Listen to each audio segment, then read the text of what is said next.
Good evening. For the safety of our entire community, Tempe Union continues to practice social distancing. We are limited as to the number of people we are able to see in the boardroom, but we do have several members of the public attending our meeting in person.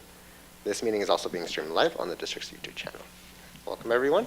This meeting is reconvened at 7 o'clock p.m. We will have a Pledge of Allegiance led by Ms. Muellmans, followed by a moment of silence in honor of Pancreatic Cancer Awareness Month, and then land acknowledgement by Mr. Montero. If we can all please stand for the pledge.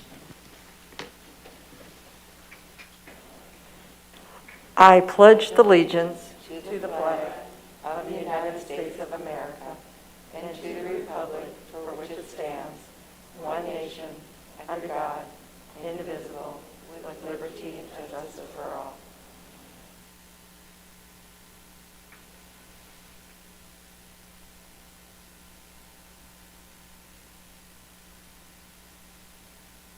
Thank you.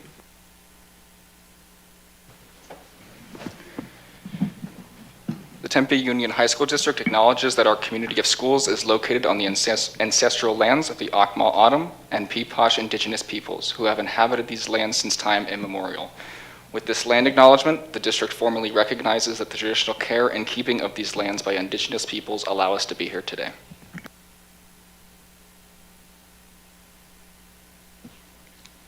Thank you so much, Member Montero and Ms. Muellmans. Dr. Mendeville?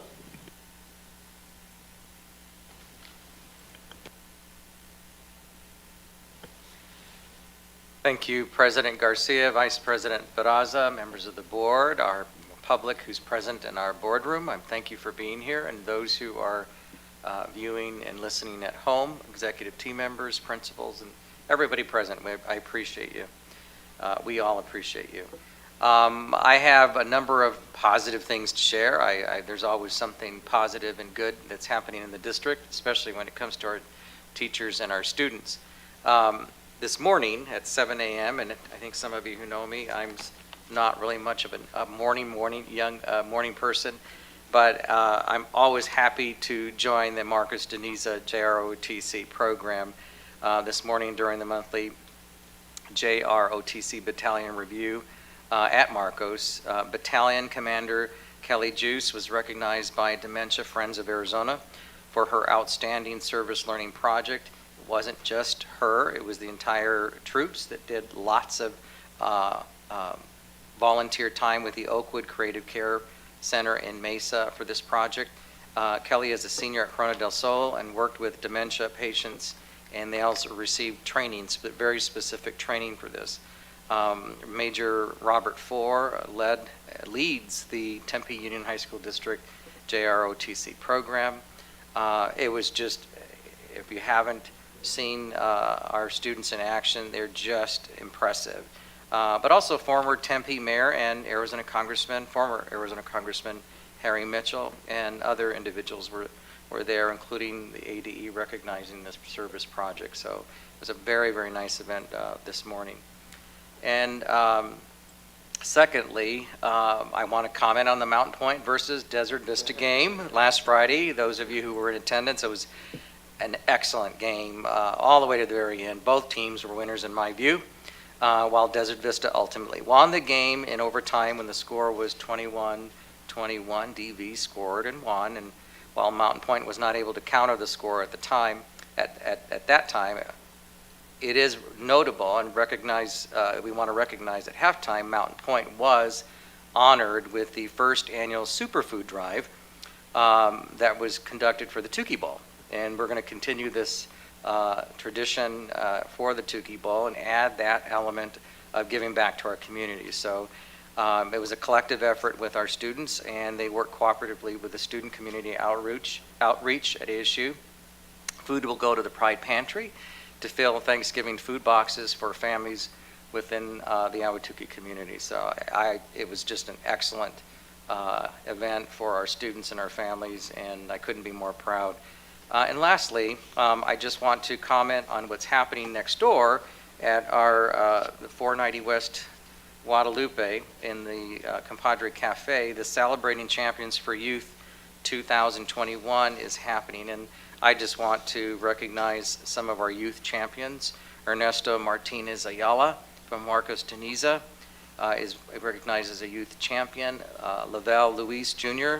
from Corona del Sol, Gabriel Molina from Tempe High, and Priscilla Valencia from Marcos Deniza.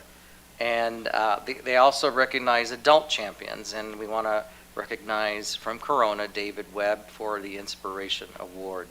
While it's going on right now, we can't be at two places at once, but I know they're being recognized and the honor that they deserve is happening right now.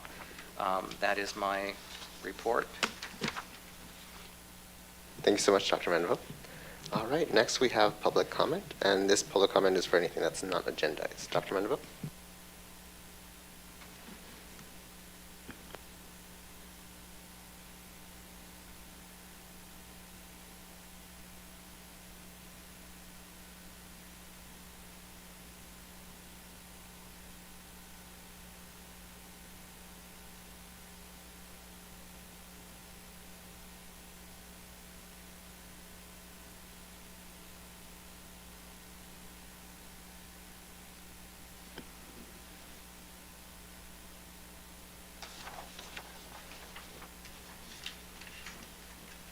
We have one public comment item at this time. Lori Pagano, would you come up, please? Hang on one second, Lori, because I want to make sure you get all your time.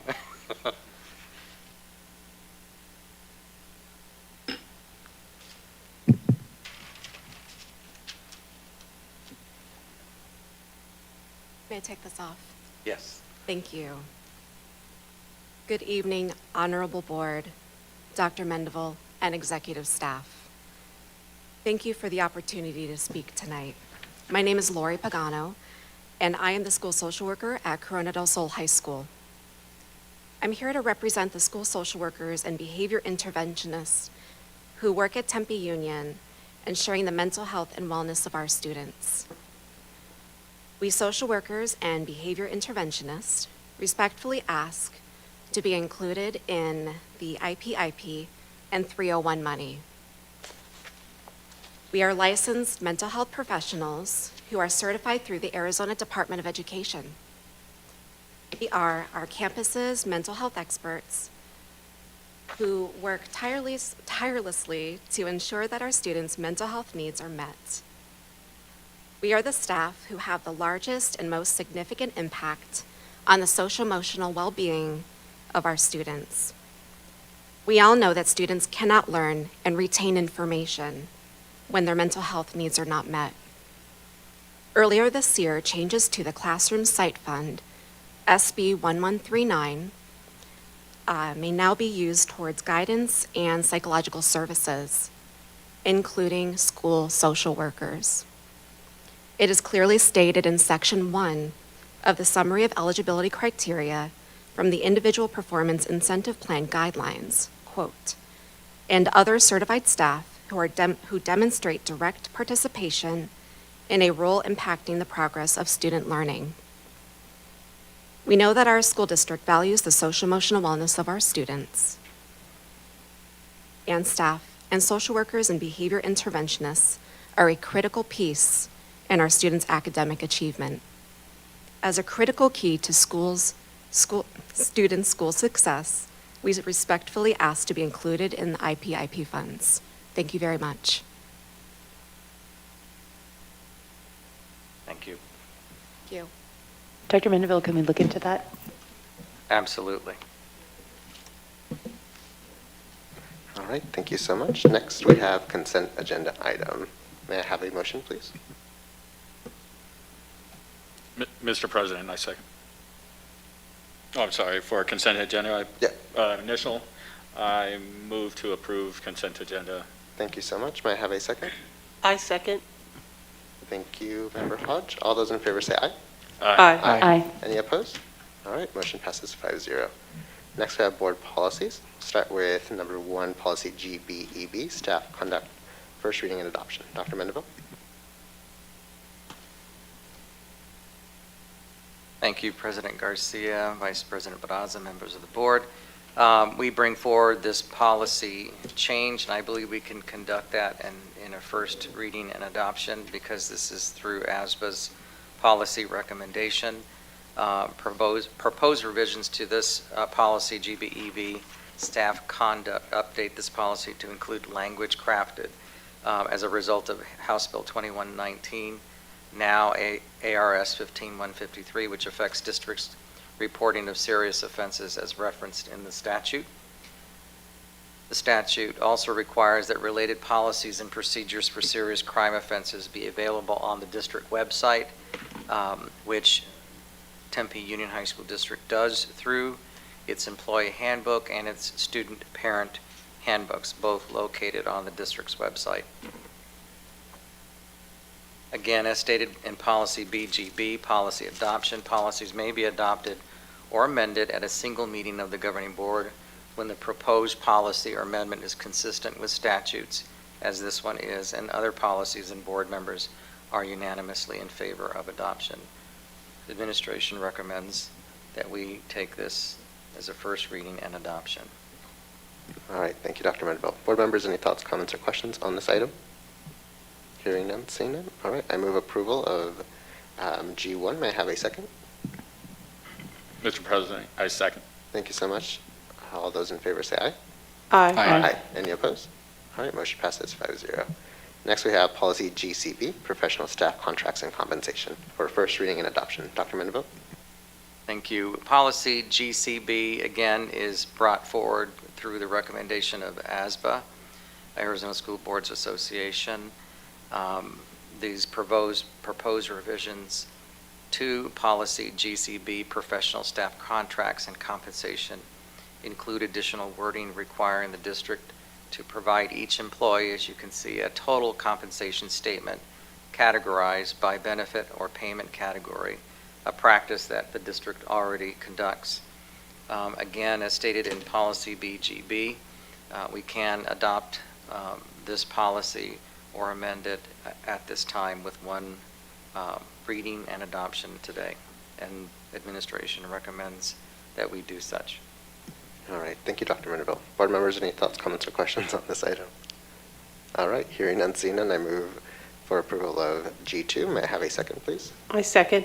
Thank you so much, Member Hodge. All those in favor say aye. Aye. Aye. Any opposed? All right, motion passes 5-0. Next, we have G3, policy GCF, professional staff hiring, first reading and adoption. Dr. Mandeville? Thank you. This is sounding redundant. However, we do receive Arizona School Board Association recommendations on changes to policy, and this is a third policy that can be taken in a first reading and adoption. But we bring forward this policy, and the executive team have reviewed this along with legal counsel. That the policy GCF, professional staff hiring, are additions requiring school districts to conduct searches of prospective employees on the AD Educational Information System. It is a new system that just came into play within the last month or so. The language also prohibits from employing in a position that requires a valid fingerprint clearance card, either a certified person whose certificate has been suspended, surrendered, or revoked and not subsequently reinstated, or a non-certificated person who has been prohibited from employment at the district. We do all of this due diligence in our hiring and selection process. Administration recommends that we adopt and through this first reading policy GCF. All right, thank you, Dr. Mandeville. Board members, any thoughts, comments, or questions? All right, I have one though, but it's not a question. It's more of a, can we just make sure to, because all of the stricken language with respect to governing, when referencing governing board, there's, I think, 2 of them that have the full governing board, so just for consistency's sake. Absolutely. There's like 2 others on that same paragraph that are not, so we just need to strike those so it's consistent. So, all right. Considering that, I move approval of G3. May I have a second? I'll second. Thank you so much. All those in favor say aye. Aye. Aye. Any opposed? All right, motion passes 5-0. Close out of this one. All right, next is G4, policy GDB, classified support staff, contracts, notice of assignments, and compensation for first reading and adoption. Dr. Mandeville. Thank you. Policy GDB is a duplicate of policy GCB for certificated staff. We are required again to provide complete compensation information for our employees, and that's what this does as well. So the additional wording requiring the district to provide each employee a total compensation statement categorized by benefit or payment category. And again, this is the practice that we do, but typically changes like this that happen with certificated and that can be applicable for classified support staff, and that's what this is suggesting or doing. Administration recommends that in this first reading that we adopt as well. All right, thank you, Dr. Mandeville. Board members, thoughts, comments, or questions? All right, just making sure. All right, move approval of G4. May I have a second, please? I'll second. Thank you so much. All those in favor say aye. Aye. Any opposed? All right, motion passes 5. Next, we have G5, policy GDF, classified support staff hiring, first reading and adoption. Dr. Mandeville. Thank you. Policy GDF is the classified support version of policy GCF for our certificated staff, in which the language requiring school districts to conduct searches of prospective employees to use the ADE Educational Information System, make sure that we're in compliance with those positions that may require a valid fingerprint clearance card, all of the same language and precautions that are taken for certificated, we do the same for classified support staff. And administration also recommends that we adopt in this first reading policy GDF. All right, thank you, Dr. Mandeville. Board members, thoughts, comments, questions? Hearing none, seeing none. All right, I move approval of G5. May I have a second, please? I second. Thank you so much. All those in favor say aye. Aye. Any opposed? All right, motion passes 5-0. Next, we move on to new business. H1, proposed revision to 2022-2023 student calendar. Dr. Mandeville. Thank you, President Garcia. Okay, members of the board. Dr. Keller, do you want to speak on this? And maybe Mrs. Hilgers, if you want to add to that, if at all. Sure. Good evening, Governing Board, President Garcia, good to see you all, Dr. Mandeville. In planning for our upcoming tri-district calendar meeting, we, the three of us that are representing the districts, identified that we were out of sync a little bit with a couple of our calendars. We now have changed our calendar and recommending moving October fall break to the week of the 3rd. That will bring us in line totally with fall break with both of those districts. We also are in line with Kyrene for spring break. Tempe is not. We found out. They also are not in sync with us for Christmas winter break, basically, as well. When we had some discussion, and I think they're reviewing their calendars to see what, if anything, they're going to do about it, and I don't have any word on what that is. The main thing was the October fall break that we wanted to be in line with. So we pretty much are in line with everything other than what I noted. And tonight, the approval of this changes the October fall break to 1 week earlier to the 3rd, week of the 3rd. Are there any questions or anything? I have just a comment that I know that the Tri-District Calendar Committee is working on an alternative 3-year calendar, and I don't think I'm violating anything because it's part of calendar discussion, but that should alleviate the challenges that all 3 districts have had in cooperating and working through calendars, because we're trying our best in working as a tri-district partnership with a lot of the systems and endeavors that we work with ongoing, and so this is yet another way that we hope to bring the 3 districts together with an alternative 3-year calendar. And so they're working this year. Hopefully in the spring, we can bring something forward, or at least in the fall of next year, for approval on that. But we're going to get there. And we're hosting the first meeting on November 30th, so the teams have been put together at each of the sites, so we'll be here on the 30th. We're going to host that first meeting. It's a labor of love. So It is. Thank you so much. Board members? So our spring break is not in alignment yet, but you think that the elementary districts are going to work, or it's Tempe L that's not in line? Yeah, we are in line with Kyrene on everything. We are in line with both schools on our fall breaks. It is Tempe L that has different winter breaks and spring breaks than we do and that Kyrene does. So I know that they're aware of that.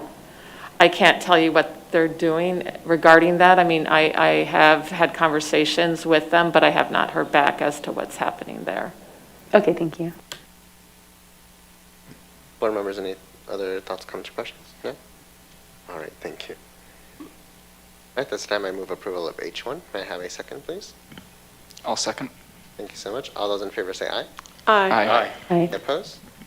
All right, motion passes 5-0. Next, we have also new business, H2, proposed revision to the 2022 Governing Board meeting calendar. Dr. Mandeville? Yes, this is the proposed calendar revision for next year, 22-23. And do you have that up? And this is open for your input and discussion to remove 2 board meetings. I think the February 2nd board meeting we discussed, and then the 7th of September, similar to this year's calendar. So that would be the recommendation that we would bring forward to you. But You mean this February 16th and September 7th? I'm looking at it, let's see. Yes, is it the 16th? I think it's the 16th. Okay, the 16th And then September 7th. and September 7th, those are the 2 proposed dates to remove. Dr. Mandeville, based on the agenda you posted, this is just to move the October meeting, the one meeting from October 5th to the 12th. That's what you've agendized. So if you're looking to do more, you're going to need to bring that to a future board meeting. This is just to align with the approval of the fall break move that you just approved, governing board. Got it. We need to. Any thoughts, comments, or questions, board members? No? All right, I move approval of H2. May I have a second? I second. Thank you so much. All those in favor say aye. Aye. Any opposed? All right, motion passes 5-0. Let me close out of this. All right, next we have returning business I1, October 13 resolution, proposed resolution. Now this is the hot ticket item everyone's here for. And before we continue, what we'll do is we'll have public comment first, and then we'll go into the item. So Dr. Mandeville?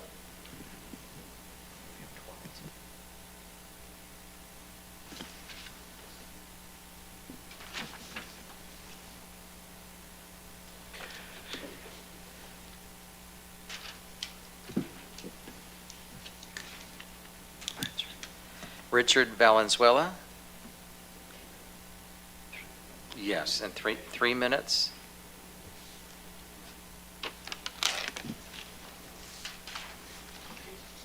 30-second warning, will you? We will give you that, yes, indeed.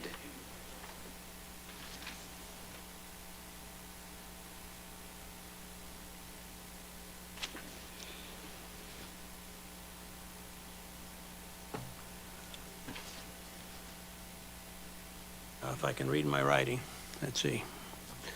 Let me just say, the reason I am here is because the issue of the SRO officers, school resource officers, is something that's close to me because I've had over 35 years of working with police and in doing camps.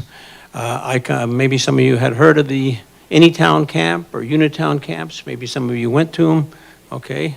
And then I also, the sponsor of of those camps here in Arizona was the National Conference of Christians and Jews, which I worked with for over 35 years. So I just want to tell you about my experience and my benefit. We've always had officers at our camps, and the reason why is not for security purposes, but to overcome the prejudice towards police. Because one of the Anytown program, for those of you that are not aware of it, is about reducing prejudice. We were one of the earliest programs, started I believe in 1957 in California, then came to Arizona in 60 or 61, I believe. And we tried to overcome prejudice towards religion, racial, all kinds of racism, and we found that officers, police, were also being prejudiced against, and a lot of kids had a lot of predetermined ideas about who or what they did. So let me try to be as brief as possible. Anyway, I just mentioned to you how long I've been working with these officers, we used two types of officers when we did our camps. One was either a street officer who just came off the street, and a lot of young officers did an excellent job. In fact, the police chief of Phoenix right now, she was an officer that came to camp one time, and we had many other officers. I think I worked with over 200 officers over the 30 years. Anyway, the other, and the reason why we had the street officers come is because the kids didn't know them. And we found out that if we told them right at the beginning of the camp who the officers were, a lot of them would not have nothing to do with them. The prejudice, the stereotypes were working very well. So we decided not to tell them until the end of camp. So they got to know these young guys or young women and got to play with them and everything else during the camp. And at the end, it kind of shocked some of the kids to find out, these are cops, these are dirty cops. They just became my brothers and sisters. The other officers were the SRO officers, which you are working with here in the schools. And we used a lot of them because we wanted to increase their influence with the students at their schools. And one of the, and I learned a lot from 30 seconds, okay. One of the experiences that I had was with a black officer in California who told me that because he had come to camp and he had been an SRO officer, he said, the kids trusted me more. And so every time something was going to happen, either on or off campus, he would get a special note about what was happening. So it really was important. Real quickly, major reasons to retain SROs is to decrease or eliminate prejudice, hate, and fear of officers. 2, to help educate students on how to reduce crime, safety, everything. Can't finish the last 3? Okay.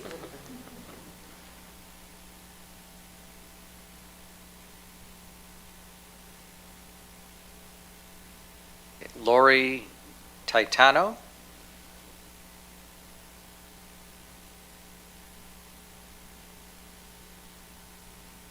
Good evening. I'm a parent who works real closely with a lot of other parents in the community. So I don't represent an organization, but we've had a lot of conversations since October 13th.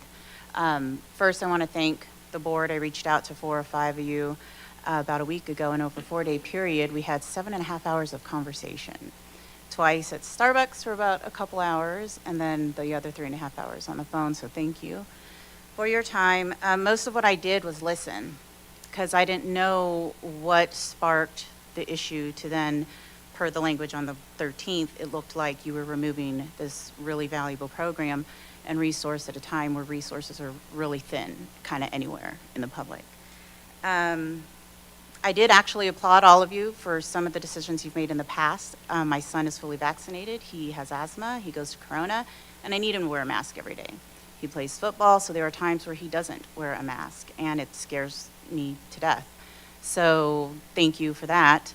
But also wanting to keep the SROs in the schools, as we spoke on the phone, are not mutually exclusive ideas. I think SROs in schools, my other 2 boys graduated from Corona in 2014 and 2017. They never had to have any interaction other than positive with the SROs. And I know that we've had discussions, Armando, about how there was no follow-up in your situation. I reached out to my son, who's going to school in Massachusetts right now, and asked him about when his friend Marcus took his life at school and whether or not there was follow-up, because the gun was on campus and a lot of kids didn't know that, but the SRO at the time was able to recognize that and sort of take care of that situation before chaos ensued. And he said that he did get follow-up from his administration. So per our conversation on Monday, I really hope that you didn't walk away with the idea that the SRO failed you, because it sounds like the administration at your school probably should have stepped in to talk to you and some of the other students that were affected by the experience that you had. Really, I'm here tonight because in our conversations, we spoke about, and I asked direct questions, and my questions were, where are the gaps and deficiencies specifically related to Tempe Union High School District that this was even brought up? I wanted to see it, truly, I did. I'm sort of a data set person, so I love to see that information because it helps if you're looking to develop a program. You have to have a baseline. The most I got was that there's just really kind of bad reporting in the past. It's not that clear, it's not that complete. So maybe development of a program, how it fits into the MTSS that I learned about over the 4 days that I spoke to all of you, how that could fit and fold into that and fold into the current budget that you have. But I'm basically really here just to sit through the conversation as much as I can, because I have a freshman right now, so I got to get home and check his homework. But to sit through the conversation as much as I can, just to make sure that we are being honest with each other. Thank you. Terry Becker.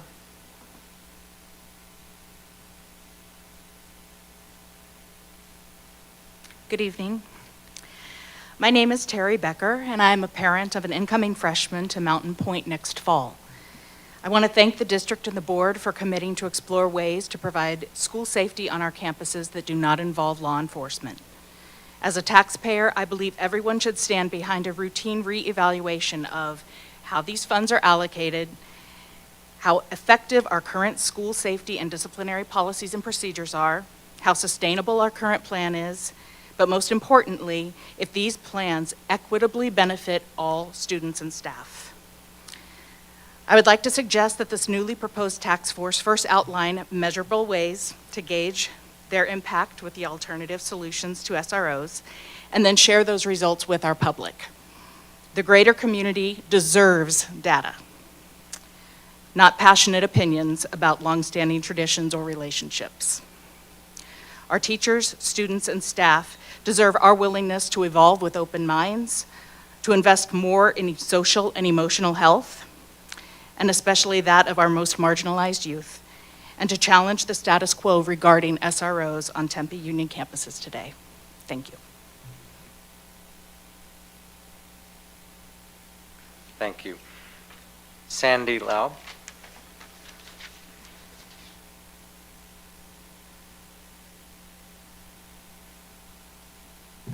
Boy, it's been a long time since I've been here. I'm Sandy Lau, and I'm a longtime community member, past parent, and a former board member. And tonight, I'm speaking on behalf of past board members Dick Foreman, Mary Lou Taylor, Michelle Helm, Robin Arredondo Savage, and Zeta Johnson.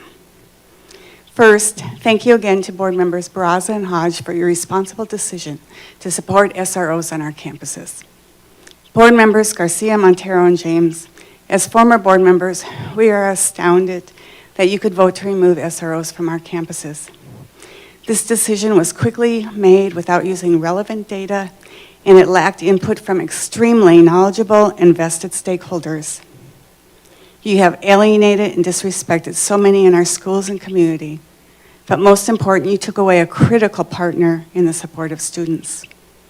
You ignored a survey of staff where 90% said they believe SROs were a vital factor in not only maintaining safety, but supporting our kids, especially those that have serious challenges in their young lives. Are you aware that all 6 school sites student support teams believe SROs are a critical partner in their work? Are you aware of the number of students who have been saved from suicide, or the number of potentially dangerous situations never occurring because of the SROs? What's ironic, as you voice support for more youth specialists, you have ignored their voices in saying SROs are an integral part of their efforts.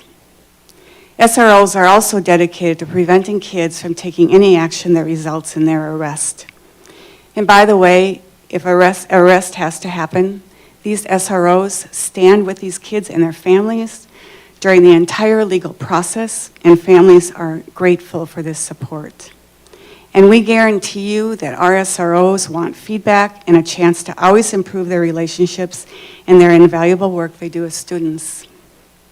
We stand united with this community, and we implore you to reverse your decision with the expectation that this district continues to review procedures and policies for effectiveness and to ensure no harm is being done. You are part of an outstanding district with infinite wisdom from experienced and dedicated leaders, educators, support staff, and community members. Please support them and be a strong voice for the good of all our students. Thank you. Thank you. Chris Charlo. Good evening, Governing Board, President Garcia, Dr. Mendeville, and friends. I'm Kristen Charlo, longtime city resident. The City of Tempe Human Services Department is committed to providing services and programs that support the well-being of our community. The Youth Specialist Program is an innovative collaboration between the city and the district that supports students by using evidence-based practices to foster relationships, improve mental health, and build resilience. The program has a long-standing partnership with the SROs to work together, along with other stakeholders, to identify students in need and ensure they feel supported and safe. This unique and innovative program is embraced by both the city and district leadership and is intended to build a safety net for struggling students and their families. While some results are immediately apparent, the long-term positive effects of implementing these types of relationships are yet to be analyzed. We don't really need data, however, to imagine how a system of supportive, caring adults can impact a student who may be in a crisis. As a Tempe resident, the mother of 3 Marcos de Niza graduates, I'm a Padre myself as well, a city employee who manages the Care 7 program along with my colleague Maria Gonzalez. I'm honored and proud to continue this collaboration, and I vow to continue to work daily to positively impact my community. Thank you. Charles Seiler.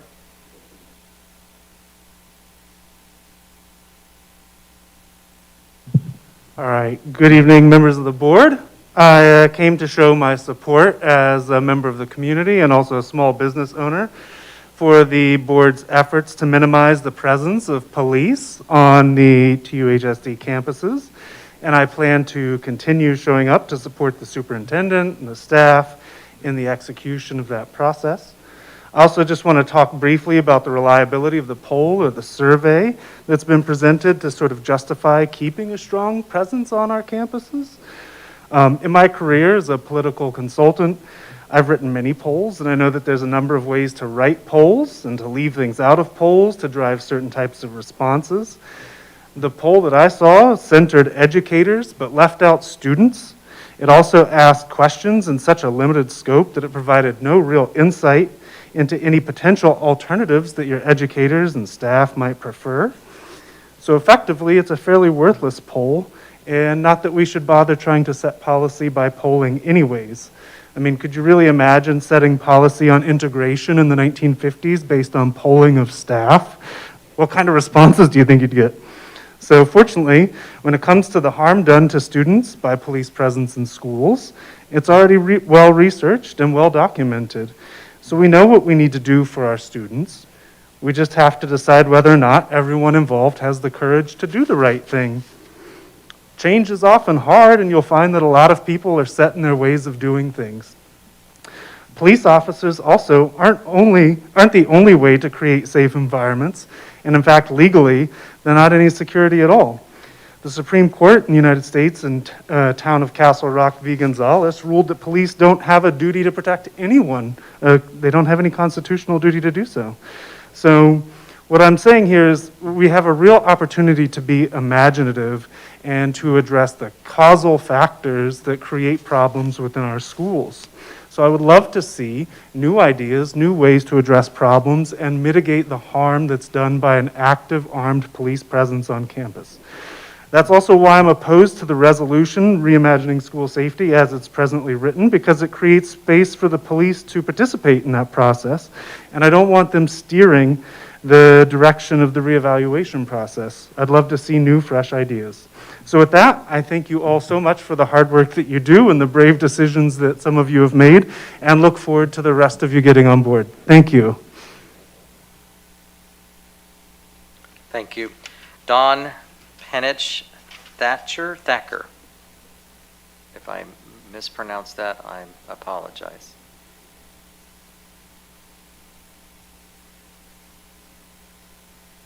Okay, she's not in the room.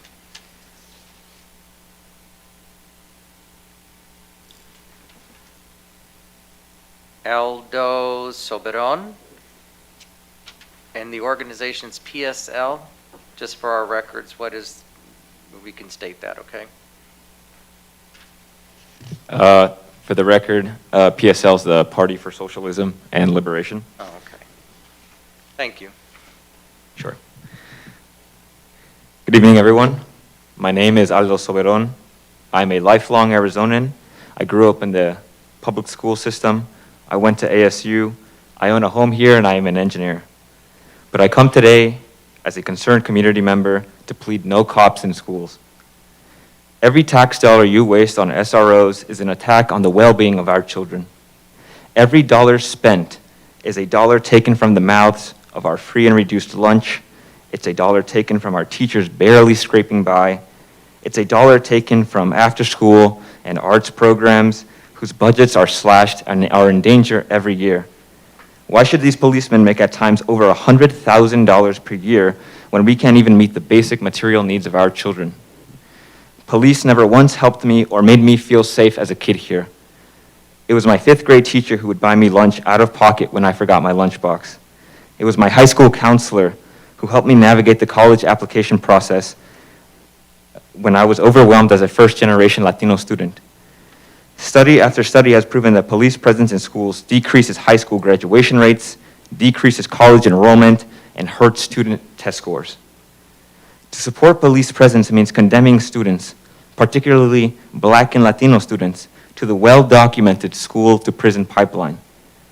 In Arizona, Black girls are 3 times more likely to be arrested than white girls for offenses as innocent and as definitionless as insubordination.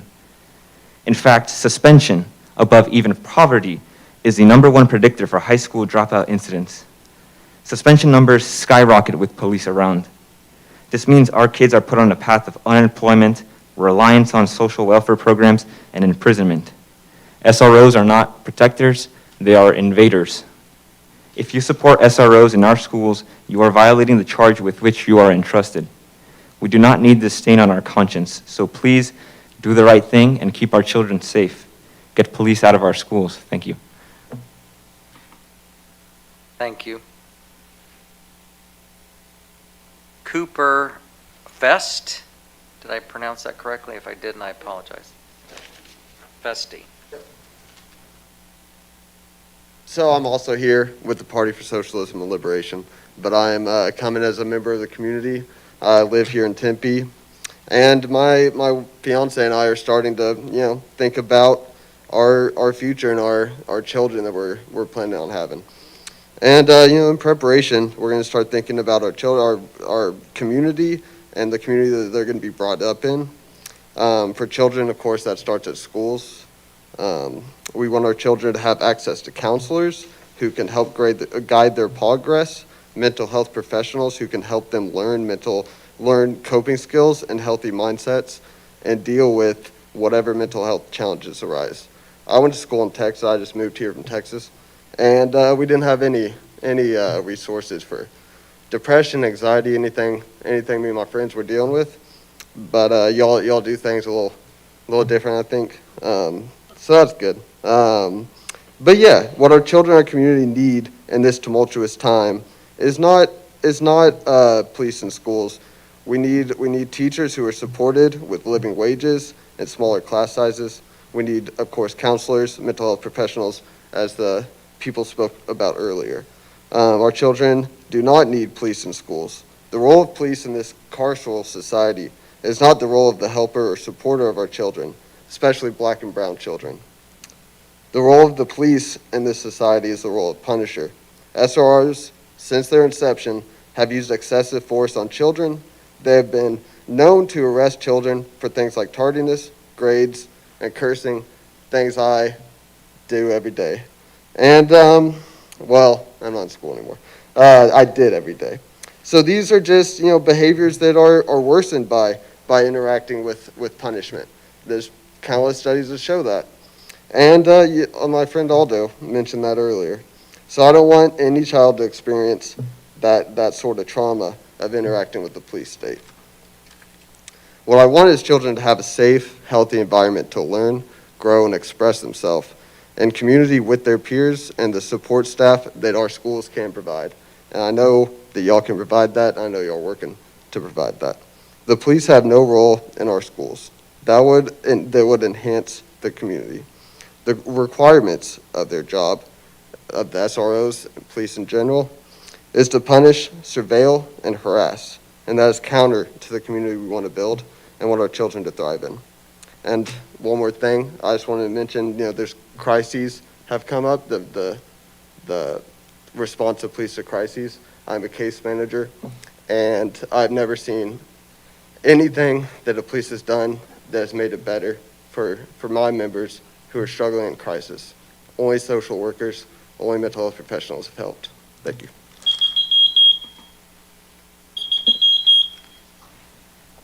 Thank you. Hudson Ellis.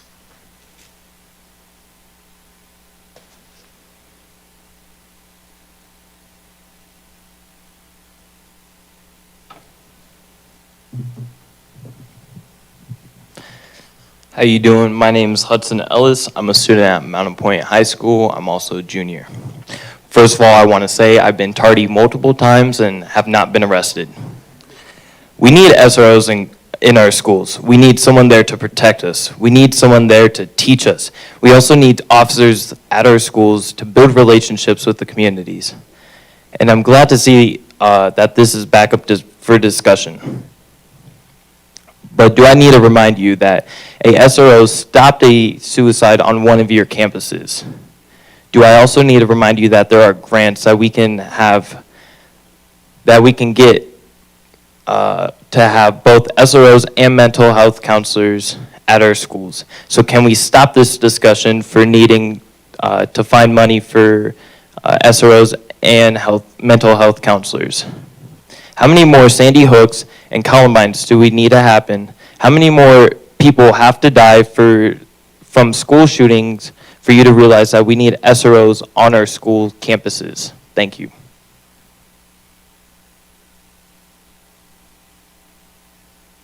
Thank you. Tanya Drew.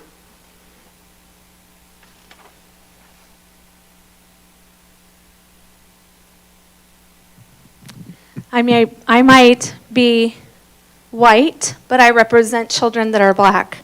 My children, I asked if they felt threatened by cops or police officers on campus, and they said no, and that they want them there because they feel safer with them there. I am also here representing a couple other parents who weren't able to be here.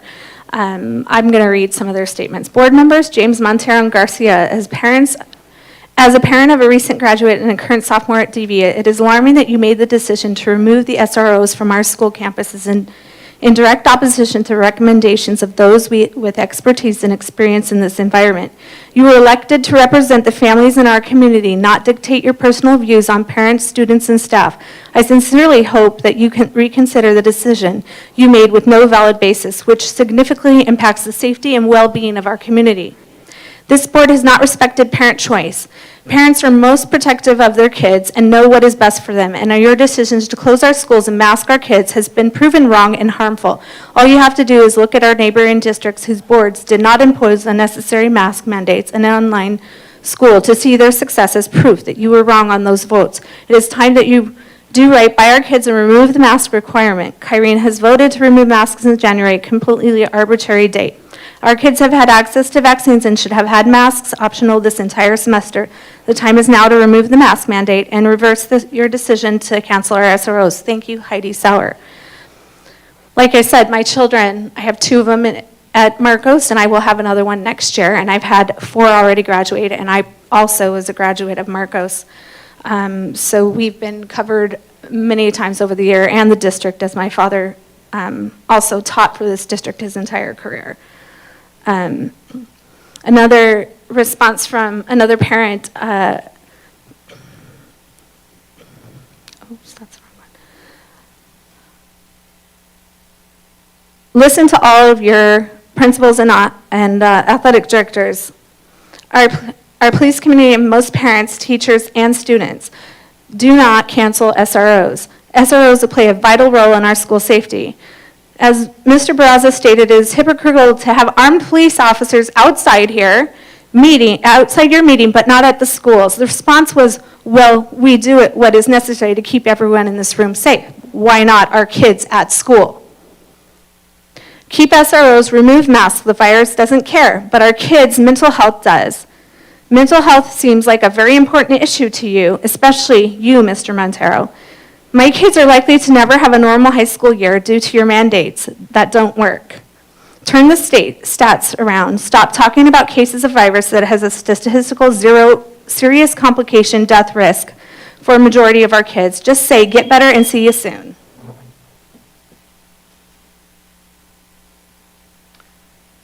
Thank you. And lastly, Danielle Lopez. Danielle Lopez.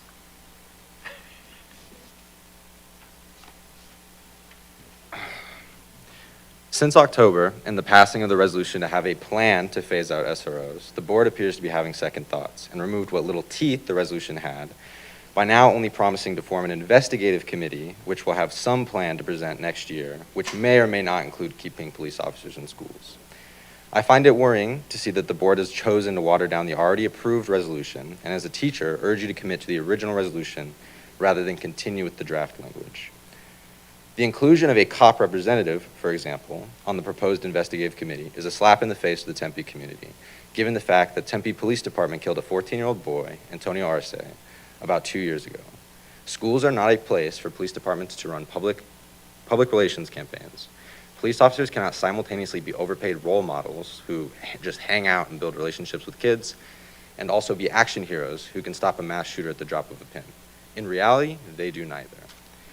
If one of your education consulting companies you use for professional development shot and killed a student, I don't think you'd invite them to help you define safety in schools.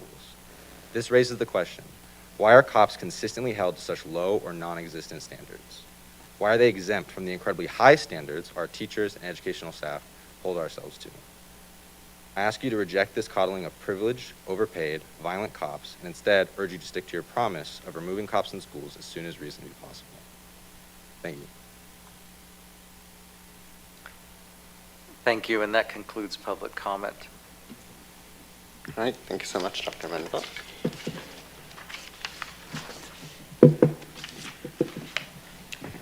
I also want to thank everyone who took the time to come out tonight and spend Wednesday evening with us to share your public comment and your thoughts.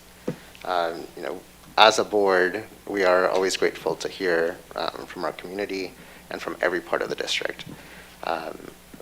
We're very fortunate that we have representatives up here from literally every part of the district, and we're all graduates of the district. So we really take that to heart, and we always want to make sure that we're centering the lives of the individuals that our decisions impact, especially students. We understand that there's been kind of a level of misinformation that has caused confusion, and hopefully today we can help clarify various items.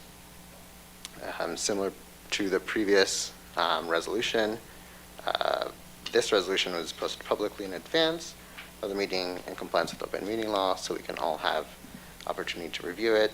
Every board member has had opportunity to review it and provide comments and edits to Dr. Mendeville and Mr. Ella. We'll go over those next. And then similar to previous resolution, every board member has also had the opportunity to go through board preparation with Dr. Mendeville. As I've trusted previous boards, I also trust this board to conduct the work that we were elected to do, so I'm incredibly grateful to be alongside these individuals and stay committed to the focus on work that impacts all of our students and staff. The past resolution provided a framework for the district to set up a diverse committee to examine the current usage of SROs, and yes, included wording around phasing out, solicit input from stakeholders during the research and discovery phase, and provide recommendations on board policy. All this based on ongoing public discussion that continued for some time, and while it had died out, obviously revived. And at the request of Dr. Mandeville, it was designed to be broader for administrative discretion because we wanted to allow for that. As we've seen this process continue, we've also seen additional questions rise, which I'm glad because that does allow us to be comprehensive and thoughtful about the decision-making process and how we're including different voices, especially those that it impacts, especially around data and discrepancies. And I hope that we can address that too today, especially because Vice President Barraza has inquired in the past. And so today we'll discuss this item for consider approval for a new resolution to supersede the resolution that was approved at the October 13th meeting. And at this time, we'll pass it over to legal counsel to help facilitate us through this item. Mr. Ello. Thank you, President Garcia, members of the board. I just want to provide a little bit of additional background on the process. And we posted this as part of the agenda, but I want to make it clear for the public so that as we go into discussion, everyone is on the same page.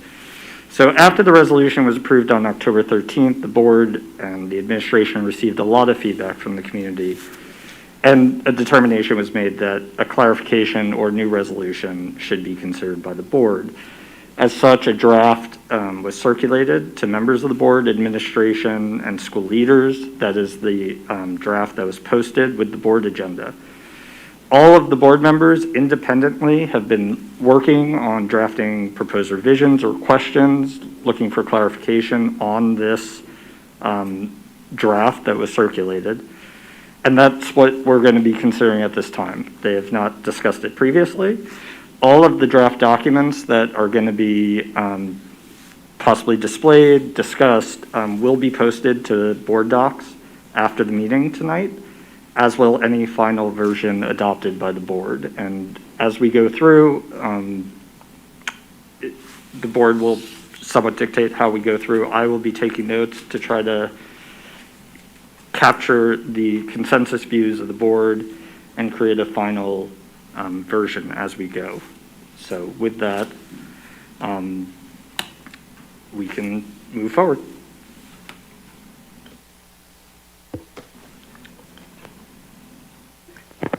All right, board members. So everyone has multiple copies of executive team revisions, principal revisions, Vice President Barraza revisions, Member Hodge. See, I almost said President Hodge again. Member Hodge revisions, Member James revisions, and Member Montero revisions. Now, board members. Oh.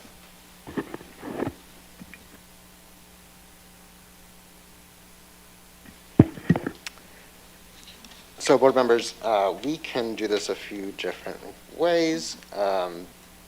We can have a starting point draft, and please reference which draft you're looking at so they can bring it up on here, and then also for the viewing public online. I pass it on to you. Oh, sorry, I didn't clarify. So this or start from the one that was posted on board docs, whichever approach y'all would want to take.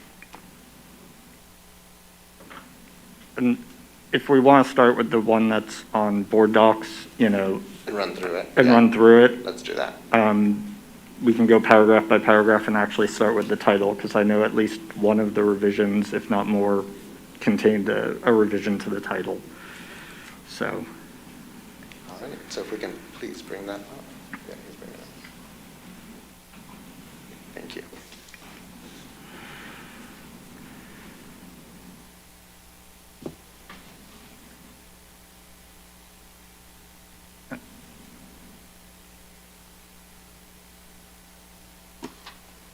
Chris, I think we want the other document that was posted. Yeah.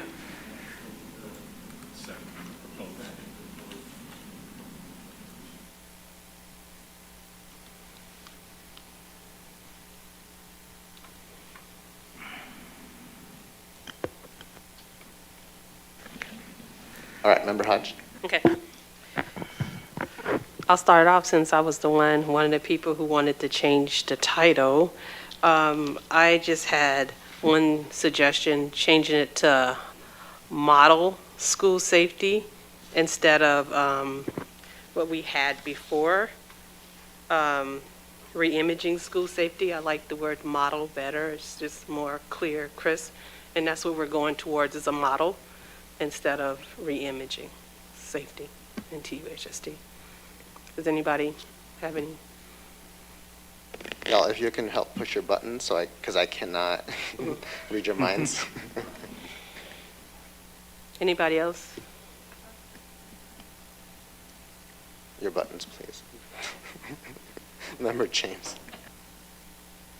Okay, so a resolution for, I think we have all had conversations with the executive team about utilizing that word instead of alternative, which I really like because we can have alternative models that are not good. And we want everything we do in Tempe Union to be a model of excellence. So I don't want to spend too much time belaboring a title, but I do like incorporating that model, school safety, as a title. Okay. Any other thoughts?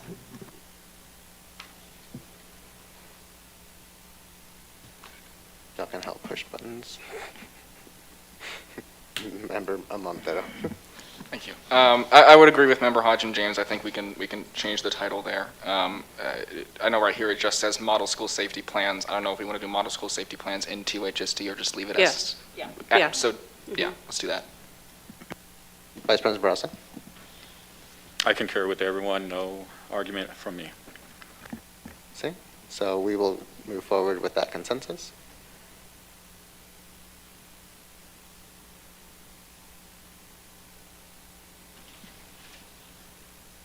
All right, board members. What else would you like to discuss? And I know y'all have all the different copies spread out. So should we just go down bit by bit? Yeah, but if there's more than one wanting to contribute, please use your buttons because I'm keeping track. So, Member James.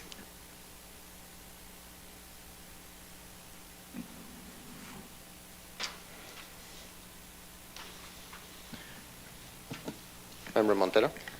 So I know we mentioned this earlier. It might be easier if we want to start from one of these revisions, one that we, for me personally, I think starting from Member James's revisions and maybe going some of those, because I think what she has here, I think, encapsulates a lot of what we want to incorporate. And so if everyone agrees, if we want to start from there and kind of incorporate some of that, and then we can revisit some of the other revisions from there. I'm okay with that, but before we do that, we'll come back to that. What are your thoughts, board members? I really thought we were just going to go from paragraph to paragraph, and if anybody had revisions, they could say it at the time. Okay. Vice President Barraza? That's actually what I wanted clarification on is, are we moving on to the next paragraph at this moment? Just so I don't Yeah, miss. no, absolutely. So what we can do is either focus on this one and then incorporate paragraph by paragraph, but it's also an option for us to consider one of these versions as a starting point too, because it can be modified as well. So, yeah. Vice President Barraza? Well, as a starting point, I would like to potentially look at paragraph 2, the whereas the board recognizes language, and look at James, board member James or board member Montero or board member Hodges. Board member Hodges' question, if it's concerning, but I do like Montero and James's revision language. I feel Board Member James's language is concise, but I think we're somewhere where I think we have consensus in that language between the two. And I would like to hear their thoughts on that and what we can do to be able to clean that up and move on from that piece. So, yes, but before, can we consider whether we want to continue on this document or whether we want to use one of the drafts first? Because I want to have that starting point before we move on and have a consensus on that. Oh, sorry. I like starting from the fresh one right here, so we can just add people's to it instead of having one person's over the other. I like the fact that we can just, you know, you can pull up what I like what this person said on there, but this is the starting point. I think we need to stick with the starting point of the resolution. So if I can interject, the first, if we're looking at the original resolution that's up on the board, the first two paragraphs, there were no changes from any of the board members. I believe the executive team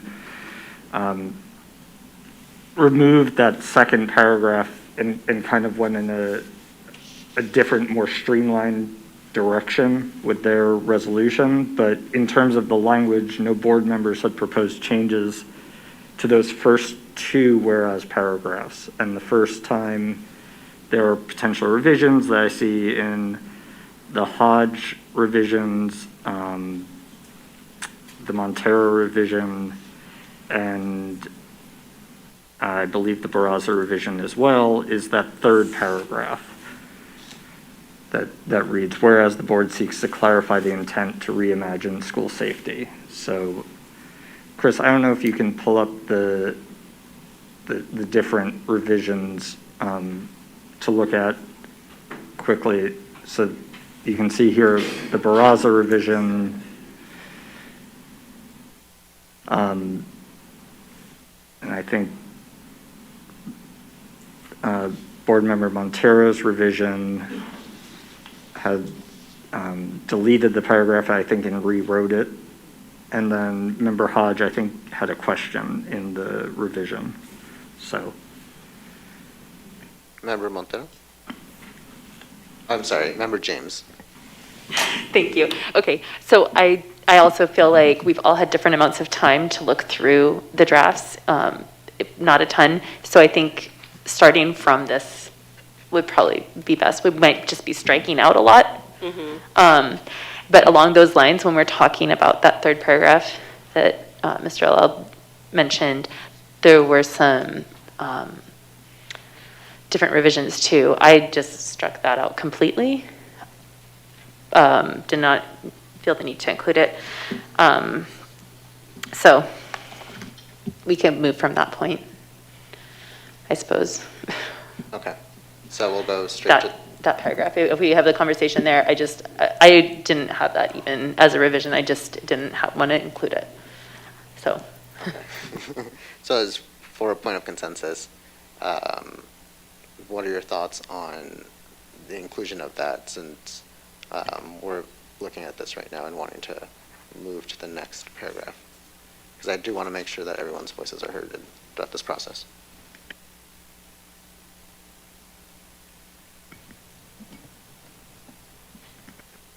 Okay. Yeah, no, I mean, I don't think it's really hugely necessary or relevant to the goal of the resolution, identifying the problem. I think we know we're here to clarify it, so I think if we can, unless somebody has another thought as to whether it's something along those lines should be included, I think that it is perfectly fine to strike that and move on to more of the meat of this.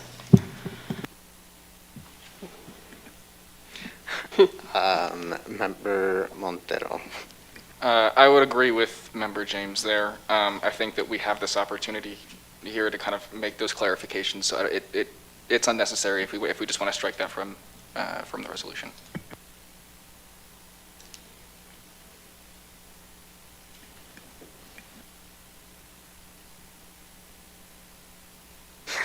All right. Next we'll have, no, okay. Member Hodge? Yes, that's exactly what I was saying. That's probably where my question was at on that, so that's why I'm asking the same thing. So I would just, I'm in concurrence with just scratching that whole paragraph. Okay, no, yeah, the clarification that we were discussing for folks' transparency is that it's mentioned later in James Rose's revision. So that's why we were concerned. But if that's the consensus, then we will go to the next paragraph.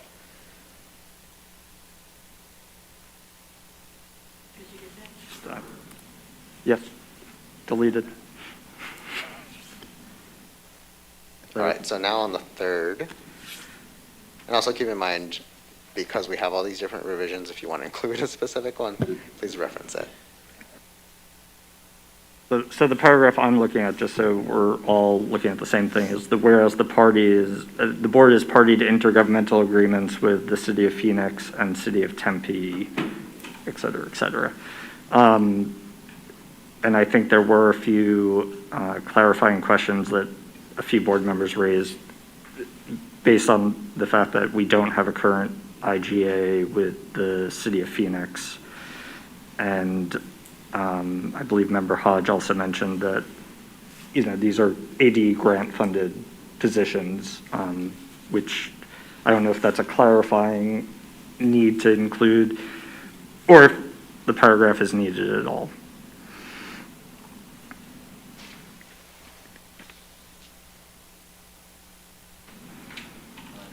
I like how you all look at me, but you don't push your buttons. Member Montero. I guess if I'm good, are you saying would you want to just strike that part as well? I'd be fine with that as well. If that causes confusion, I don't think it really adds to the purpose of the resolution, so we can strike that as well. And I know we have some people that want to add some more whereas clauses, so we can make room for that as well. Vice President Barraza? I agree with Board Member Montero regarding striking the language. I think we're going to really give more clarification anyways by the document itself as a whole. And I just see how we can really get into the weeds with the language on it, and it's something that's not of substance in getting at to what work we're trying to achieve. All right. Mr. Illo? Moving right along. So the next paragraph, whereas the board recognizes that there are alternative school safety plans that could more effectively, et cetera, et cetera. This is something that I believe, trying to look at them without opening them. It doesn't always work. I think Board Member Hodge had recommended possibly removing this paragraph or discussing model school safety plans instead. And the principals, I think, had a question about what are the alternative school safety plans the board's aware of that could keep students safe. So those are the two comments that I've seen in the draft revisions. All right, Member James. So some of this language in one of my amendments for whereas, I incorporated it in my third suggestion, whereas the board recognizes or believes, I don't know, that ensuring equity in our work requires utilizing processes that reflect the diverse nature of the Tempe Union High School community, incorporates the voice of students, staff, families, and community partners, ensures the inclusion of people who are BIPOC, LGBTQ+, and individuals with disabilities. So kind of taking that whereas, and some language from another section of the resolution and incorporating it into one more kind of concise, that would be my suggestion. Because the alternative school safety plans, saying we recognize this, well, we haven't presented any data along those lines or research or examples. So we may say we have the knowledge, but I don't know that we have the ability at this point in time to say that we know for a fact there are model plans that could more effectively keep students safe. I don't know that that language is appropriate there because I think we need to have data, we need to have focus groups, we need to have the task force to do the research before we can make those statements, unless we have those things to present right now. So that would be my suggestion, my third whereas revision. All right, before we go to the next one, what are board members' thoughts on Member James? No, yes. But you pushed your button for this item, or did you want to propose a different amendment? Okay, just clarification. All right, Ms. Hodge. Okay, so, that's what I kind of got too. That's why I wanted it scratched because we don't have the data behind it. So that's why I said I like your ideal, but that's why I had the model to put back in there because I don't think we can't encompass that without the backing of the data information behind it. So I agree with that. So I can take that paragraph, but I just don't agree with having the original one in there. All right, Member Montero, is it on this specific discussion or is it separate? Okay. This discussion. Member Montero. I would agree that I think striking that and replacing it with, and we can kind of decide, because one of the amendments that I proposed, the first whereas clause that I put in there that reads, the board recognizes that in order to address the complex and multi-layered school safety challenges in our current day and age, which include physical, social, and emotional welfare of all students and staff, we must rigorously and inclusively define school safety to effectively address such challenges and incorporate ongoing district initiatives. So I think we can kind of have that conversation of whether we want to include Member James or this, or maybe a combination of the two, but I think that kind of addresses that, getting past the point of saying that there are those alternative plans and saying in order to explore those options, the first thing we have to do is define what school safety is, operate off of that definition to be able to have these discussions in the first place. Yeah, generally speaking, I think some combination of those two would be helpful, especially to help illustrate. Vice President Peraza? My sentiment would be to see about merging the two into context and ensuring that also the wording of whatever comes out of it changes from reimagining school safety to modeling school safety so it's consistent with our title.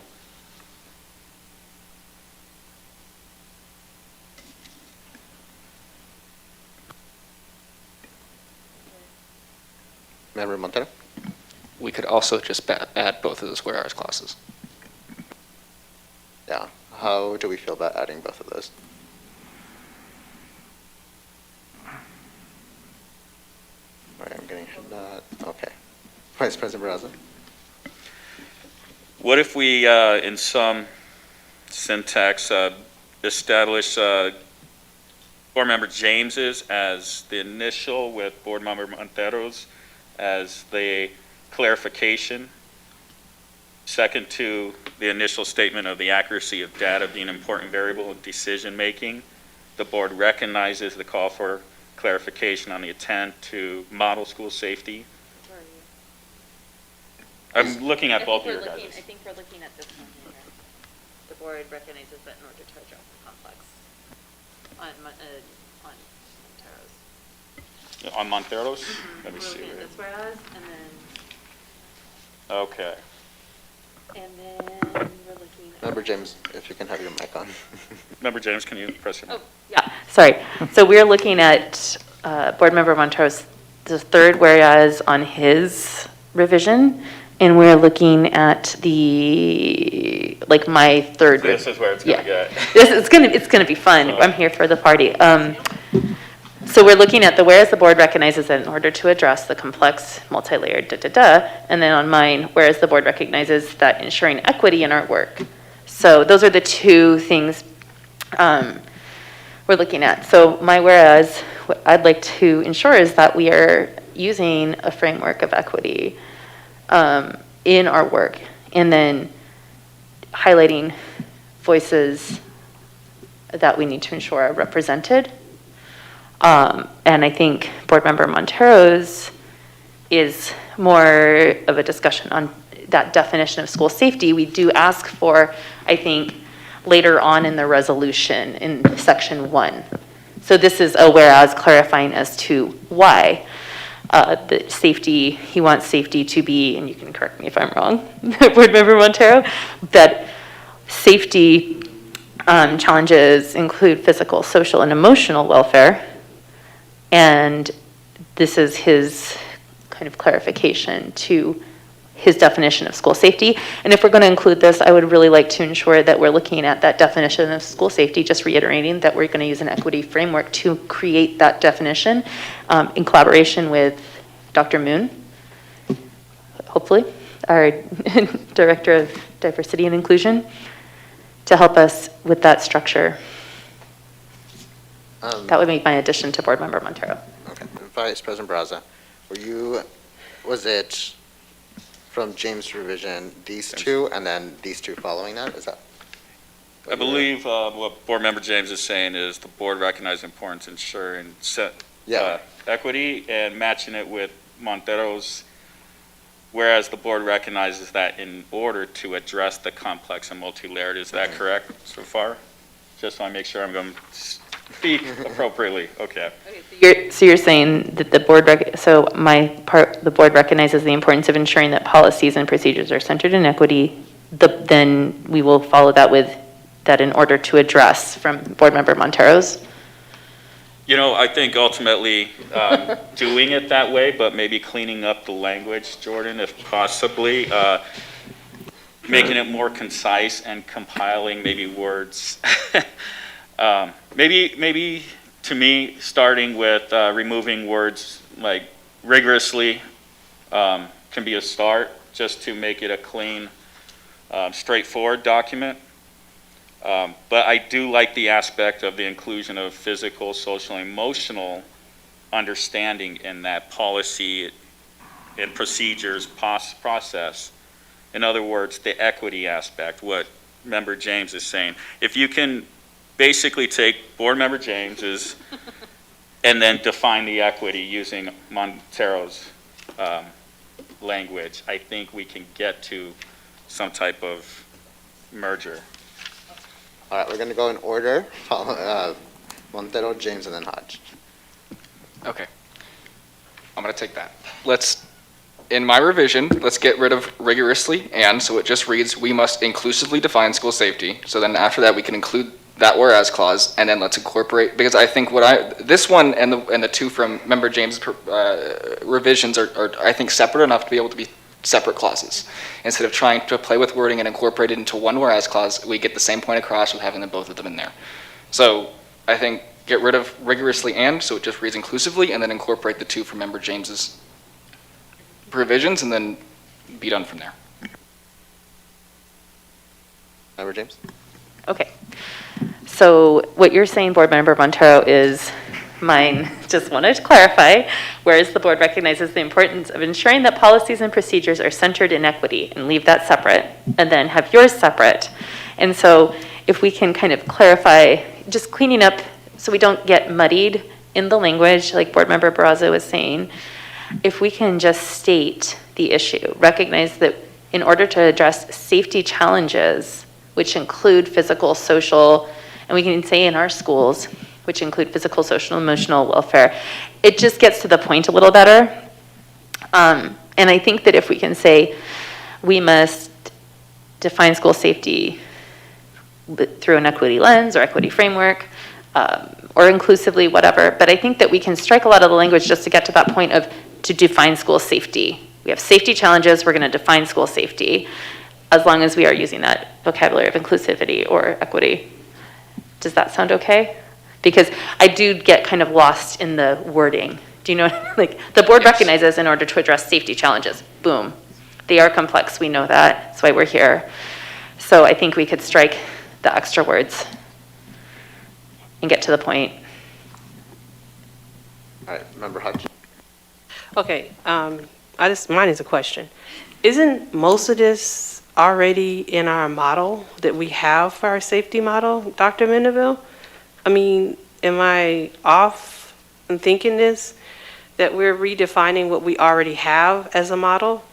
Mr. McDonald, one of you guys want to answer that question for me? I'm still trying to figure out where we are.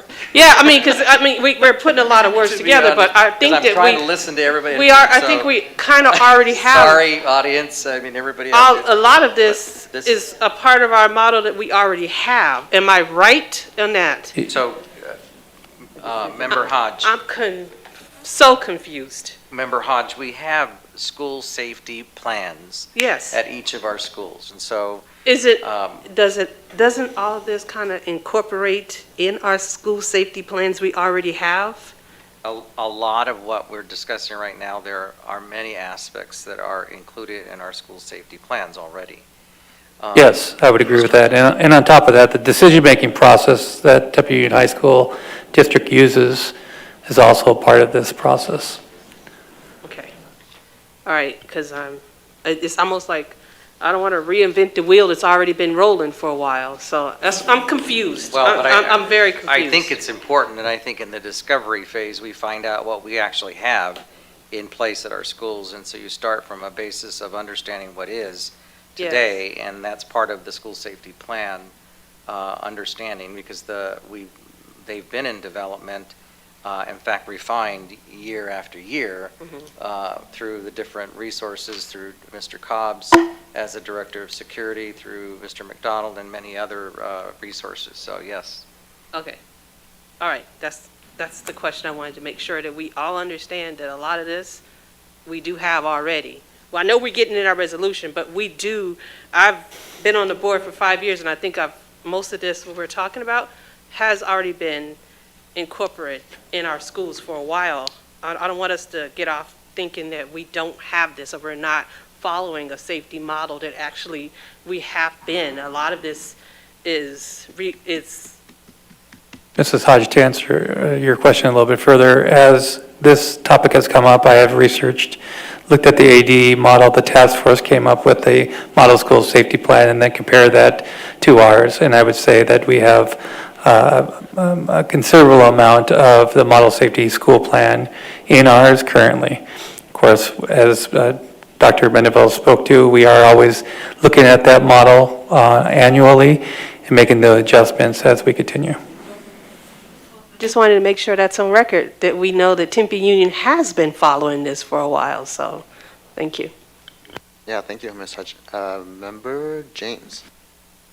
Okay, so in my past month of professional development, which is what I like to call I did add up the hours of conversations, and I think from what I could collect on my phone and Zooms and so on, I've spent about 50 hours in conversations with other board members, former board members, community members, teachers, which I wish we had we're expecting a TSCA draft. We don't have teacher input here, which we had asked for. Do you have any insight into that, just on a side note, Dr. Mendeville? Yes, I do. The teachers, it's difficult for them to get together and meet anyway together, but the teacher leaders have agreed with a good number of the recommendations that they saw from the principals. However, they did meet today and will provide additional information, but I think they are more concerned with being part of the discovery process as we move into task force and involve the different stakeholders, and they will have, of course, a pivotal role with that information gathering. And I believe, I don't want to misspeak for TSCA, but that's the impression that I have gathered thus far.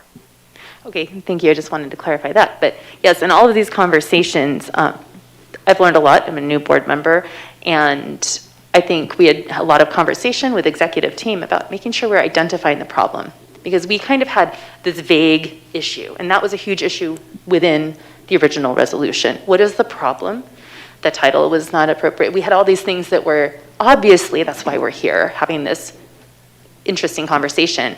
And so I made a point to really look for what is that problem, because I'm hearing from community members all different ideas, all different thoughts, and one of the common threads is we want to use Tempe Union data. Okay, because we have a national conversation on our hands. We have national data. We have Arizona data. What is our Tempe Union data? And that is something that I haven't seen what I would consider data that I can look and say, yes, let me tell you, the referrals to law enforcement in 2017, 2018, it is this per school. We don't have that. We have the ADA website. But if you go and dig into the ADA website, our district data looks pretty good. Go look at the individual schools. And in 2017, 2018, Corona had, I think, 18 or 19 referrals to law enforcement, 2 or 4 arrests, I'm not sure. McClintock had 4 referrals, and every other school, Compadre, Tempe High, Marcos Deniza, Mountain Point, and Desert Vista had 0. So what are we doing with our coding of referrals? How are we defining what a referral is? How are we defining an arrest on school campuses? And I think that is something that no matter what your viewpoint is, we all would love to have that central data and that access. And we have this data dashboard, and I know we can incorporate that, but I've asked for data and I can't get it, and I'm a board member. So I know that our community wants that. So that is one of the things that I see as a central problem. Okay, so when we're looking at this, yes, we have a safety plan and we do look at it, and our team looks deeply into it and does a lot of due diligence to ensure our kids and our faculty is safe. But when it comes to the data and analyzing that and making decisions based on that, I still haven't seen it. And we cannot keep doing the anecdotes back and forth because we all have different anecdotes and there's always an opposing one. So while qualitative data is important, that is something that I have found is an issue. And looking into policy, bless you, looking into policy, we don't have policy on our, say, SROs on our campus. And we do say, and we know that our SROs are not to participate in discipline. We can easily put that into policy. That would be a great outcome of this resolution, to ensure that any police presence on campus is not involved in discipline. So I think, and I understand what you're saying, Board Member Hodge, but I think this is a necessary step. And I think that stating these things they're in the positive. As long as we can keep, we do these things. We do have an amazing director of diversity and inclusion in Dr. Moon. And so I think that having that thread of equity in what we're stating is going to be important. So I don't want to negate the value of this, because I think that what we did on the 13th, we know there were issues. Right? And so I think that we're here for that reason. We heard our community, right? And again, I am learning, and I felt horrible about the backlash, about people not feeling heard, just not knowing the process, right? And that's also part of open meeting law. What communication I get is going to be very limited. What I know as a new board member is very limited. So I feel terrible. Like, I don't want our principals to think that we would ever throw them under the bus. And the fact that we've heard tonight, oh, you all got rid of SROs. No, we didn't. And unfortunately, when I read that resolution, I can see why that's there. So we have to have this conversation. And I think, again, keeping it in that positive and keeping that idea, Board Member Hodge, that we want to ensure we're highlighting what we do. And this is why we're going to look at this. We're going to have that transparency. I don't want you guys to think that I don't want to have this conversation. I just don't want to read the same words. Now, when we get into it, yes, I do agree with the data, but we need to be more clear that it's about the data part of it. Yes. And this is like muckling together for me. So I'm getting so confused on where we're at, what we need to be doing. So I get the point. You're right. The data, we do need it. And we do need to make sure we understand that we're looking at the Tempe Union community, not what's happening outside the state, not what's happening in Phoenix Union or Mesa. We have to think about what's happening in our district. I get that point. I just want to make sure when we do this that it's not so, I don't want it to be so cluttered or confusing that our community doesn't understand it too. And that's where I was getting at. Not so much that we don't need it, so much to make sure that it's not we're not putting too much together, because if I'm a board member and I'm getting confused, I'm pretty sure other people are as well. Yeah, and I think that's where we're going to clarify, right? If I may add some clarifying points, if I may. Well, can we do Jordan first? Okay. And then we can go back to you. Like, board members, I just want to bring it back a little bit because we've jumped into about 6 different paragraphs as opposed to the 1/2 that became 3 we were talking about. And I think I want to recenter, whereas clauses are very much centering the issue for what the resolution will do. It is not an acknowledgement that these things don't exist. It is a statement of beliefs that center what the resolution is. So when I look at what Board Member Montero has added as a paragraph, and I have listened to Board Member Barraza and tried to shorten it a little bit and make it less wordy, but I think what you're saying is, so the board recognizes that in order to address the school safety challenges in our current day and age, which include the physical, social, and emotional welfare of all students and staff, we must inclusively define school safety to effectively address such challenges. I don't think that's a statement to say that's not happening, that's not being done. It's a statement of recognition that this is part of what is backstopping the resolution. So I have that, and we'll get to the final. Because I'm trying not to make changes, but I am trying to listen to everyone and incorporate some little things that I think will make it read better. So I have that as the 3rd paragraph. I have Board Member James's recognition that the board recognizes the importance of ensuring that policies and procedures are centered in equity. And then that flows into the other paragraph from Board Member James, that to ensure equity in our work requires utilizing processes that reflects the diverse nature of the TUHSD community, incorporates the voices of students, staff, families, and community partners, ensures the inclusion of people who are BIPOC, LGBTQ+, and individuals with disabilities. So that is what I've captured from the conversation before it went too far afield. So I just wanted to recenter. And Yeah, to Jordan's point, yes, I think that the changes we made there to cut down the wording sounds great. And still gets to the point, and to Board Member Hodges' point, again, and I think, Jordan, you clarified that perfectly. It's not saying that we don't currently do this. It's more of, when we're defining what school safety is, when we're having these conversations, the way that I might define school safety might be different from how Member James defines school safety. And so if we're asking this task force to work around building model school safety plans, I think there needs to be the consensus as a task force of what is school safety. And that's the point of that statement. Thank you so much, Jordan. You actually helped clear it up a lot for me, because I was getting confused by what everybody was saying, and it was all sounding repetitional to me at that moment, but you kind of cleared it up. Thank you. Vice President Barraza. Yeah. Vice President Barraza. I don't want us to get too in the woods, with this. It's a whereas, as Jordan had mentioned, it's a recognition statement. That leads to the work. We have coming up for amendment, revision, or acceptance of 1A, which explicitly requires a task force to define school safety. So I don't want to get too caught up in the language when it comes to the whereas.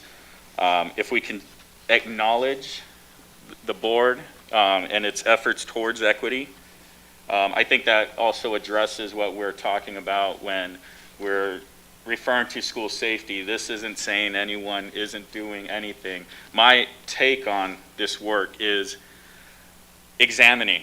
It's a evaluation, study, it's a research project towards our school safety here in Tempe Union, which is going to encompass all the work that we're already currently doing. So I don't want anyone to assume that we're rewriting anything in terms of school safety, but especially right now when we're really just stating the whereas. For me, what I put was at least pertaining to this particular paragraph. And I guess, it can pertain to so many, but I wrote, whereas this board acknowledges that accurate, focused data and evaluations of programs are necessary to ensure equitable practices in policy and implementations of policy. In other words, we're acknowledging that focused data and the evaluation of the programs that we have at Tempe Union are required to ensure the equity we have and the implementation of those policies and resolutions and regulations and everything that comes along. That's my take. I didn't want it to be loaded. I wanted to be acknowledged that the board is data-driven and strongly focused on equitable policies, implementation of those policies. And if we can get to some language of that in which my peers would agree with, I think that's fine. I personally feel comfortable enough that whatever you guys agree with in terms of what comes down to the meat and potatoes, I will accept, because I'm really at this point already seeing that 1A, we're going to be defining school safety. I don't see any of us board members saying that we shouldn't. So with that, those are my thoughts on that particular paragraph, and well, that's it. Thank you, Vice President. Member Montero.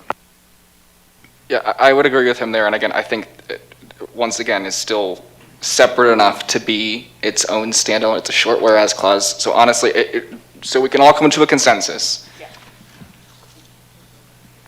The part that I put in mine that Jordan reworded, we add that in. We add the two whereas clauses from Member James, and then we can add the one that Vice President Barraza just read on his. So we have all of that in there. We're referencing the data, the school safety, the equity piece. We have all that in there. I also believe, Jordan, that Member James and my language is very similar, almost, With the data. With the data-driven policies and implementation of the policies. So that, I just wanted to mention that. Member James, was that what you wanted to add, or was it? Yeah, I was just going to say that I would like to include Board Member Vice President Barraza's whereas, because it does incorporate the data and the policy that I think, again, if we're looking for the problem, we're stating the problem, this is important to have.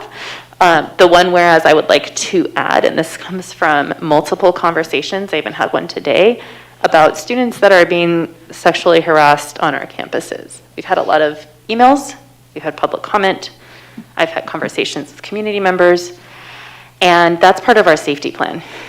So when we're talking about having conversations with our community, it's often we start finding more that we need to incorporate and we need to investigate. And that is something that has definitely been very apparent, that our students are experiencing that on our campus at enough of a high level that I think that we need to have that stated clearly. My whereas is that the board acknowledges that part of our safety plan must include the safety and well-being of our students to be free from sexual harassment and/or abuse on our campuses. And I'd like to see that focused on, because we need preventative measures in place. They're not feeling safe. And I've heard from 2 different sources that the responses in a couple of cases have been, well, boys will be boys. That's unacceptable in our district. So I would really like to have that highlighted as part of this investigation of the task force, and think that's important to highlight. Yeah, okay, yeah. It looks like there's general consensus. Vice President Barraza? I'm starting to get back into the whole gray area with where we're heading on that language. So if we could just say, in terms of what we want to see for that paragraph, just explicitly, I think it would also give me a little clarity. I personally would like to see the language of equity in policies and implementations. And there we go. And just to be clear, I'm seeing this as 2 separate paragraphs. I have that's kind of where I'm kind of getting with the first Yeah. one, and then that's where I was going to get into the second one. Yes. Okay, so the first one was what we just finished. Yes. I'd like to see the policies, equitable policies and implementation of those policies. Got it. Yeah, okay. So then the next thing is, The sexual harassment. yeah, let me see, I'm making sure I'm looking at my own work instead of someone else's page. This is the one. Okay, yeah. Okay. So, actually, I really do like Board Member James's language on part of it. The board acknowledges, do we have Board Member James's language up on the board just for the audience to see? Okay. Whereas the board acknowledges that part of our safety plan must include the safety and well-being of our students to be free from sexual harassment and or abuse on campuses. If there's a wording phrase that can kind of encompass the clarification of what she just conveyed, and that, I think it's important enough. What we've had from responses from the community is accurate and recognized by the board of what they've all shared. So, I mean, it's a good sentence. So what do my peers think? I suppose, other than the aspect of maybe if we can free from sexual harassment and or abuse. Yeah. You know, so safety to me doesn't, like, I don't understand how we create a safety and well-being of our students without it. So it's a little, to me, it's specific, and I like it because we hear it from the community, so I want it added, but if we can put in a framework that's more specific to what the safety and well-being of our students ultimately. I mean, I can add language from drug use too, from my abusers or my bullies that, assault. I should be free from assault. And so I think it's not about singling out one issue. I think what she's wanting to encompass is that it's an issue worth highlighting, that the community has very much brought in. I just don't want it to be the center of that lane. May I interject something, just because I'm getting clouded with, we have policy already around this. It's grounded in statute. Yes. So how does that factor in when we're doing a resolution, council? So I think that this, I'm sorry. Yeah. Sorry, George. I think, yes, I want to acknowledge that we have policies and procedures and a student handbook that defines all manner of school safety, drug abuse, bullying, harassment, intimidation, threats, sexual abuse, sexual harassment. All of these things are well defined. You can go to the parent handbook on our website and see how they're defined to do that. From what I'm hearing from Member James for this particular paragraph is as an acknowledgement of this specific issue that has been brought to the board's attention through the public comment. I don't necessarily think it diminishes that drug abuse and everything else is a part of it, but just puts an emphasis that this is something, and this is not unique. I want to make it clear, this is not unique to Tempe Union. We're going to focus on Tempe Union, but this is a national, statewide issue. This is why the Title IX regulations have been severely reworked. So it's for the board to decide whether you want to specifically call it out. I do want to clarify for the community, yes, the district has very extensive policies that define all manner of safety issues for our students, disciplinary issues, and how they should be addressed. So. Yeah, no, perfectly said, Jordan. And I think too, it also recognizes that we are listening to our community, and especially when they come to us to share their experiences, and allows us to have that active listening for it and recognizing and validating it. So, yeah, perfectly said. And if I can recenter us, just because we're grabbing things from different spots, and I want to go back to the original resolution, because there are two paragraphs. One, I think, definitely can go away because it's been incorporated into, fairly significantly incorporated into some of the other things, although maybe there's some language that needs adding. But the first paragraph I'm looking at is, whereas the board recognizes the first step in reimagining school safety, I feel like this has been several board members wanted it eliminated in their revisions to begin with, and I think you've addressed it in other paragraphs already, so. Yeah, yeah. Okay. Yeah. And then the next paragraph below that, if we can go down, is the board recognizes the importance of engaging stakeholders across the TUHSD community, including students, teachers, families, administrators, and staff in establishing equitable practices. Again, I feel like the revisions that have been already approved cover this. So for clarification, so we can all come to a collective idea of what we are striking out and what we are adding. So the three that are in the original currently, whereas the board recognized their alternative school safety plans, the board recognizes the first step to reimagining, the board recognized the importance of engaging, strike all three of those. Gone. Okay. We add the revisions from my revision, recognized it in order to address school safety challenges the way that you rewrote it. We add board member James's on recognize the importance of ensuring that policies and procedures are centered on equity. Board recognizes that ensuring equity in work, that one there. And then board member Barraz's on the data. And then I have board member James's on sexual harassment. Yes, and that as one. well. And so I think if we can all come to a collective agreement, is that where we are, so that if we start having more discussions, we can start from ground zero again. All right. Thank you, Member Montero. Before, because it has been in my head on the table, Mr. Mendeville, Dr. Mendeville, I'm so tired. I've been called worse. You wanted to talk about data earlier, and I remember we got drowned out in the discussion. Thank you, President Garcia.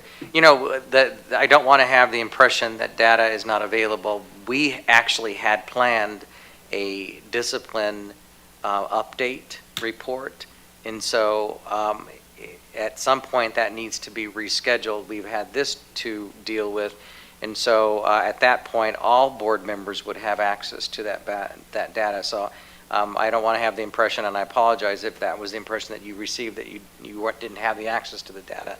No one did. No one does right now. No, I was referring specifically to the referrals to law enforcement and arrest rates in our past.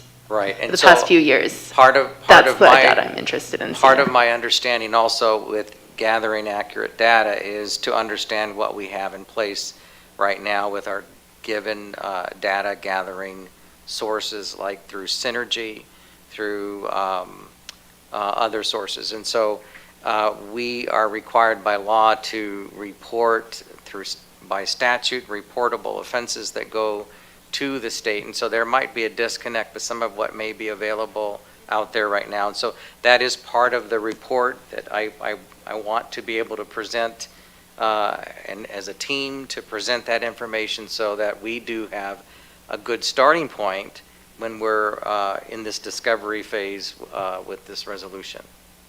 Yeah, and I appreciate that. It's just when, again, looking at the ADA website, that we should figure out a way to communicate what we have as a centralized Tempe Union data that is reflected correctly with the ADE. So that, I would love to see the past 5 years of what those referrals to law enforcement were according to Tempe Union, because the ADE seems like, who knows how they code it, how do we code it, and those are all wonderful things we can evaluate and explore. How do we code it so it's accurately reported to the state? How do we code it so we can have well-defined data sets that we can share with our public and have that transparency? And I know that's the goal, and we wouldn't have the data dashboard if it wasn't the goal, but it is hard when we're being asked what is Tempe Union data when it comes to referrals and arrests, and we cannot give that accurate data. Like I can't when I'm asked. Yeah, and while I don't think this was the intent at all in any of this, but the cart was kind of before the horse, so we needed, but we're correcting that ship right now. Thank you, Member James. Thank you, Dr. Mendeville. And I think to add on to this too, wanted to amplify Vice President Barraza's request from last time to have access to the dashboard.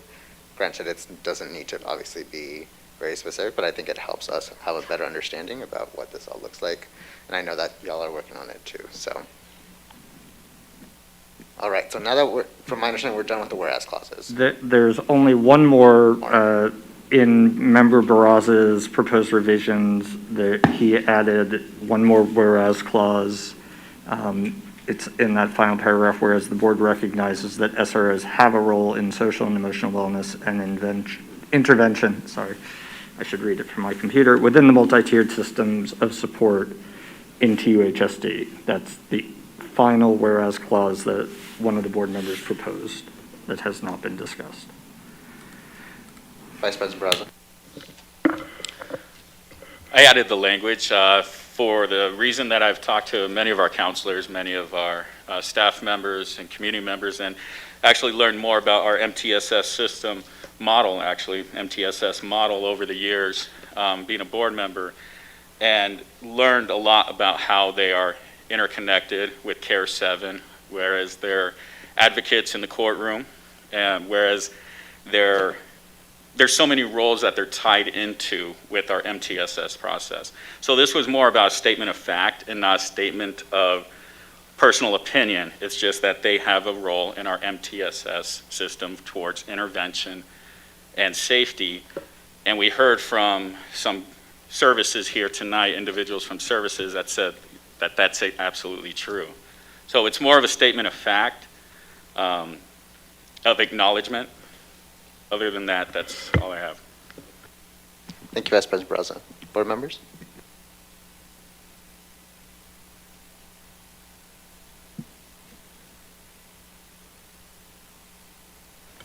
Member Hodge? Yeah, I agree with Board Member Barraza because we just heard from CARE 7, who works directly with the SROs, and they have stated that they're intertwined within the program. So I get that statement, Vice President Barraza.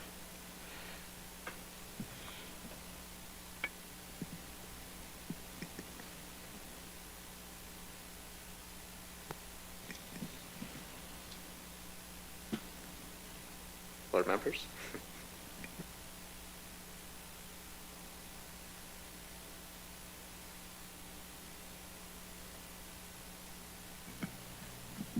Member Montero? Yes, so I agree with Vice President Barraza on stating that fact. My only concern is that if this is the only whereas clause where we are stating whether an SRO has a role in, I think we're leaving out that, the more inclusive role that an SRO has as a whole. So I don't know why we're particularly looking at the social emotional wellness part. I think part of that discussion that we're having as a task force is to examine, okay, what do our SROs do? I think there's a lot of, maybe our students and teachers to be all on the same page on what does an SRO do on our campus to start to define that discussion. So I think pointing out, I don't disagree, I just think point to that specific point, if that's the only whereas clause where we're saying this is what an SRO does, it's supposed to be part of the process in the first place. So I don't know if it's necessary. I don't know what Member James thinks.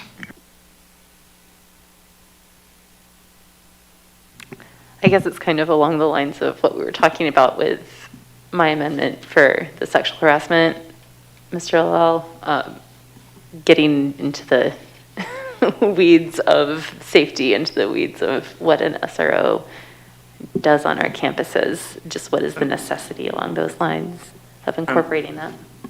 Yeah, and I think maybe to address Member Montero's concern and still recognize what Member Barraza and Member Hodge and Member James are saying, if we eliminate the phrase, and I find it a little awkward, to have a role in the social and emotional wellness and intervention, to just say, the board recognizes that the SROs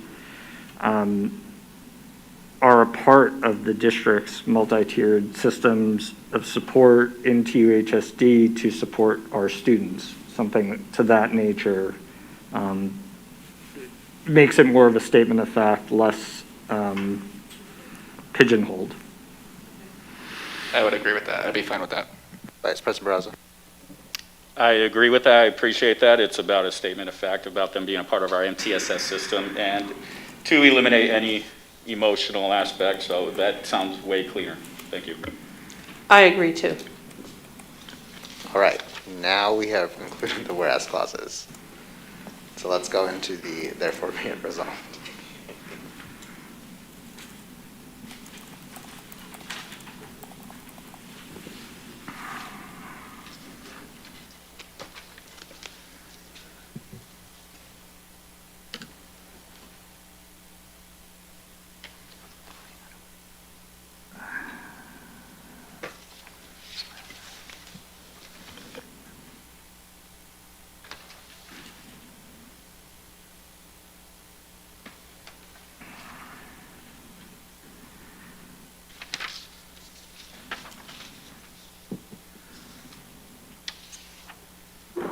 So, Mr. If you can help go through each of the revisions and point out the distinctions. Sure. I just asked for one thing before we go any further. I just want to keep it constant and take the re-image out and put model when you look at the re-image school safety in TUHSD, to keep it as model as we had before. Yeah, I think we're incorporating that as. Okay, I just wasn't sure. I wasn't sure if we were just doing it for that piece or all of it. Okay. I'll get there. We're going down the line. I think to summarize,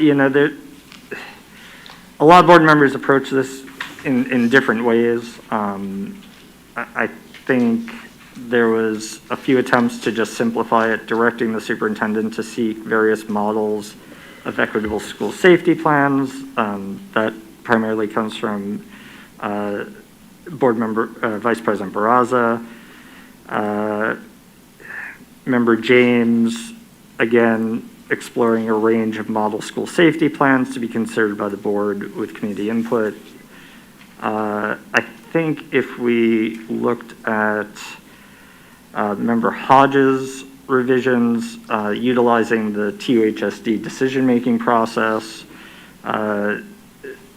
to look at model school safety plans, I think we can shorten it and simplify it a little bit. And I think that will address that piece of it. I think there's two pieces. One is that, what does the process look like? Do we want to simplify that language? And the second is timing. There's some differences in when the models are being looked to come back to the board. So I think if we do the first part about how we want to direct the superintendent, whether it's the TUHSD decision-making plan or just a simple statement of exploring model school safety plans, that's the first piece, and then we can look at the date by which the board wants that done. Member Montero? Yeah, to that point, I think Member James's language pretty much encapsulates everyone's thoughts on that. So including hereby directs the superintendent to explore a range of model school safety plans, and then underneath on item 1, it says utilizing the decision-making framework for TUHSD, so it incorporates both of those. So I think that's the best way to approach it. Member Hodge? Your button was on. I just turned it off. No, yours is number 3, Member James. I'm strict on these buttons. Member James. So if we're going to go with that, then I would just say hereby directs the superintendent to, where is that, explore a range of model school safety plans using an equity framework, just to make sure that is there, because that was more along the lines of what you had said, I think, Member Montero, about equitable. So just getting that language in there. Or equitable school model safety plans. Vice President Barraza? I agree with them both, no conflict. Just wanted to make sure that was stated. Thanks, Vice President Barraza. I agree as well. So do I. explore a range of.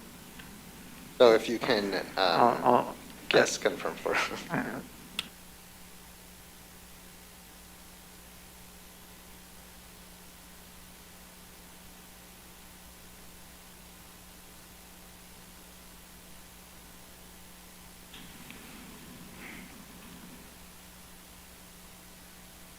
I think I captured it. So timing, yes, sorry.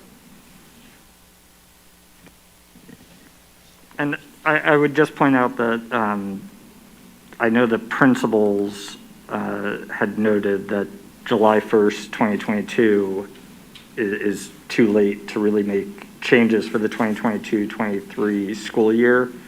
I know there was 10 months, someone pushed it to August, I think. I think the question is that this is an administrative decision. I don't know how long this process is going to truly take. And I don't think it necessarily, if the board is set on implementing changes for the next school year, 2022-23, recognizing we are in year 2 of a 3-year grant, so we will have SRO funding for next year to make changes. But if the board really wants to consider it all and possibly make changes to the model school safety plans for next school year, you need to backdate that from the first day of school to when this needs to be presented to the board to allow the administration to effectively accomplish that. If it's more, we want this done, we want it done properly, correctly, and it should take as long as it takes, recognizing there is grant funding for an extra school year, so if this is implemented for the 2023-2024 school year, that's really the goal. You don't need having a date is good, but it's not necessary. It's do it, get it done, bring it back when you've done the work. But Member James. So could we say for initial consideration, I mean, to make the language where we have something, but we don't want it rushed. We don't want something that the executive team doesn't feel is going to be manageable, doable. We want to make sure that we're working together. And if we say, if we have markers, date markers as an initial presentation, and it could be ready, I don't know. Can we work the language that way? Vice President Bronson. I'm really quick. I wasn't sure if Jordan was going to respond to them. I think you could word it to say to be considered by the board with community input based on an initial presentation no later than a certain date. Yeah. Because it's not saying we're voting on something at that point, we can work. I would defer to Dr. Mendeville because this is really going to be the administrative piece of it. And Thank you. It's more of an operational element. How do we begin the year not properly staffed? And that's part of our staffing. So if there's a model school safety program that needs stronger consideration that includes budgetary implications, time needs to be afforded with that because that will have to go through the entire budget advisory committee in that process. And then the gathering of input from obvious stakeholders within the district, that's going to take time. I understand having a date, but it would be more palatable to shoot for an implementation for the 22-23 school year, or 23-24, yeah, because then we're already a semester into the year, so time should never be a restriction on doing a thorough and complete discovery of what we're trying to do here. So Dr. Mendeville and board, sorry to interject. a possible language would be to be considered by the board with community input in time to effectively implement a model safety plan for the 2023-2024 school year. And that gives you an outside time frame and something that you're shooting for. I will word it better when I start actually writing. Vice President Braza.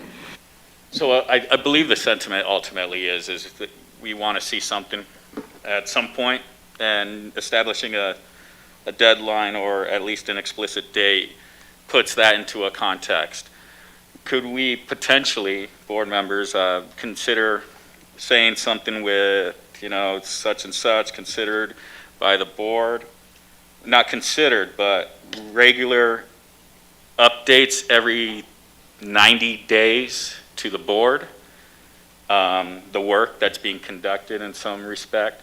I think if we had aspect of the timeline and not just got one whole presentation a year and a half from now, I think that would help for us to see the work in context and see where you're at in 90 days and hold, us accountable, district and everyone accountable to the resolution. But I think it's, to me, better to get regular updates and phrase it that way as opposed to an explicit single document that is just presented to us that we probably have never seen until that date. I don't know, what's my board's opinions? All right, we have Member Hodge, followed by James, and then Member Montero.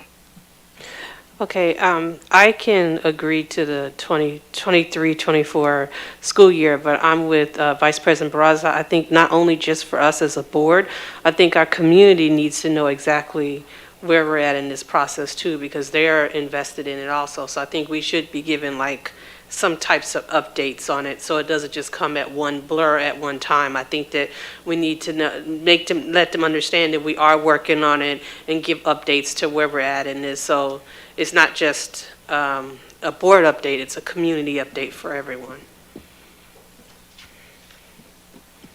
Member James. I also think there are aspects of the ask that could be implemented way earlier. Just, did we come up with something that could go into policy to clarify something? Did we, create something on our data dashboard that we're going to incorporate earlier? So those aspects I'd like to be able to see. I think the updates are important. And then, if there's something you say, hey, we have this presentation, we're going to be implementing this data collection, we're going to have it available, and then maybe we have those presentations like you were speaking about, Dr. Mendeville, based on that, incorporating that, the referrals to law enforcement and arrests and so on. So I think if we could somehow word that, Mr. Lowe, that would be helpful. Member Montero. Yeah, so I think there's two separate points here because there is currently no wording about implementation, right? We're saying that there will be consideration by this date. We are not asking anything to be implemented by any specific time frame. So I think if we're saying to have some initial consideration at this date, to be able to go from there to say, do we have enough time? If we need more time and make that decision there before making a determination of where we're going to be at a certain date, because we don't know that. Because to me, when I read this, I don't see anything about implementation. I don't know if that can, to Jordan. Yeah, I was just raising something that I think we can address in two ways, and it incorporates some of what Vice President Barraza and Member Hodge and Member James were saying about regular updates. I think there is nothing about implementation. I think the reason that was a concern to the principals is because of how it was written that there might not be a presentation until July 2022. If we want to incorporate regular updates, whether they're quarterly or biannually, however you want to do it, I would recommend bringing that into somewhere under subsection 1 of the resolution, an explicit that this task force will present updates to the board on the nature of their work every 90 days, every 4 months, however the board wants to hear that information. And then you could say, to be considered by the board for implementation for the 2023-2024 school year or earlier as possible, because that will incorporate some of these ideas, as Ms. James was saying, about policy changes that maybe can be done faster than a full implementation. So that's the way I incorporated everything I was hearing from. Sure. I have words. Whether they are the words is to be determined, but there are words that capture that, I believe. Vice President Barraza? Actually, I believe Jordan encompassed my concerns, so thank you. Got it. All right.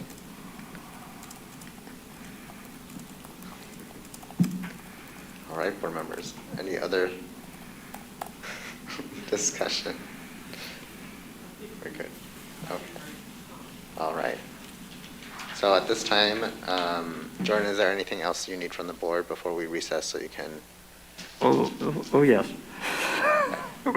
We need to get into the actual yes, numbers. But no, for the now, therefore, I believe I have what I need to move forward, yes. Okay.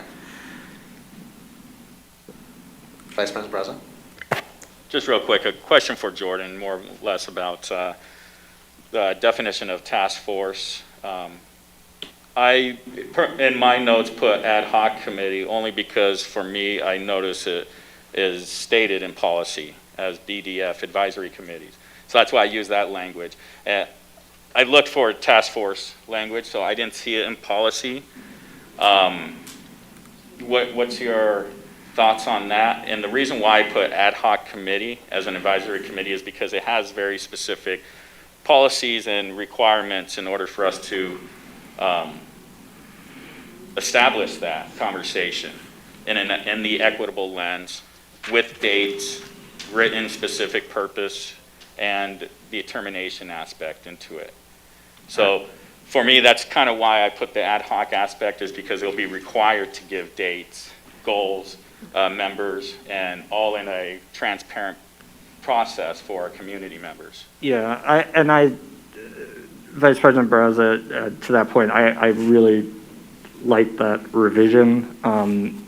Explicitly setting it as an ad hoc committee establishes as an advisory committee to the board. It ensures that the work will be done transparently. It'll be subject to open meeting law when the members of the committee are meeting, so that the public is able to know when those meetings happen and observe or participate as appropriate. So I would support that. I think task force isn't a defined term. I think it gets to the same idea, but. Member Montero? Forgot I have my button pushed. So then I guess when we're talking about task force, because to me I think that becomes down to the difference between now, is this an administrative committee or is this a board committee? What if we change this to an ad hoc committee? What is the difference? I actually don't think there's a difference. I think when the board is resolving to convene a task force or an ad hoc committee, however you word it, you are creating the committee. It is subject to open meeting law requirements. So using the phraseology that is used in board policy is a preferable way to do it. Member Hodge? I was just agreeing with Vice President Barraza. I do like the ad hoc committee. Vice President Barraza? Thank you, Jordan, for that insight. I wasn't clear myself, and so I just want to make sure. And one last thing I just want to consider that to my board, that maybe we add in language pertaining to the district office and safety. I want to make sure that we're on top of that evaluation process and analyzing all of our safety aspects. I know we do. I know we're very good at that I've walked with Sean McDonald, and he showed me a lot about our processes from different campuses. I just want to make sure that that's part of the entirety of the school district, that that hasn't been lost is all. So that's all I want to mention to my board. They don't necessarily have to agree or disagree, or agree. Yeah, it's just more or less a thought. I want you to consider the considerable amount of time that something like this will take and what it will detract from the other things that we have currently on our plates as well. I think it's going to be very important that you give us the time to do this well. We are looking at different things with our discipline matrix. We are looking at restorative practices. We are looking at innovative school. We're looking at lots of different things currently. To Mr. Barraza's point, we do look at those plans every year and walk through, and we do test and trials every month on our safety plans, and I think that's going to be very important to also remember. When we look at this, we have a document called the Decision-Making Process Document, Tempe Union High School District, that clearly states all of these pieces that we're talking about today. And I would like us to consider using that document instead of talking about task force and ad hoc committees and things of that nature.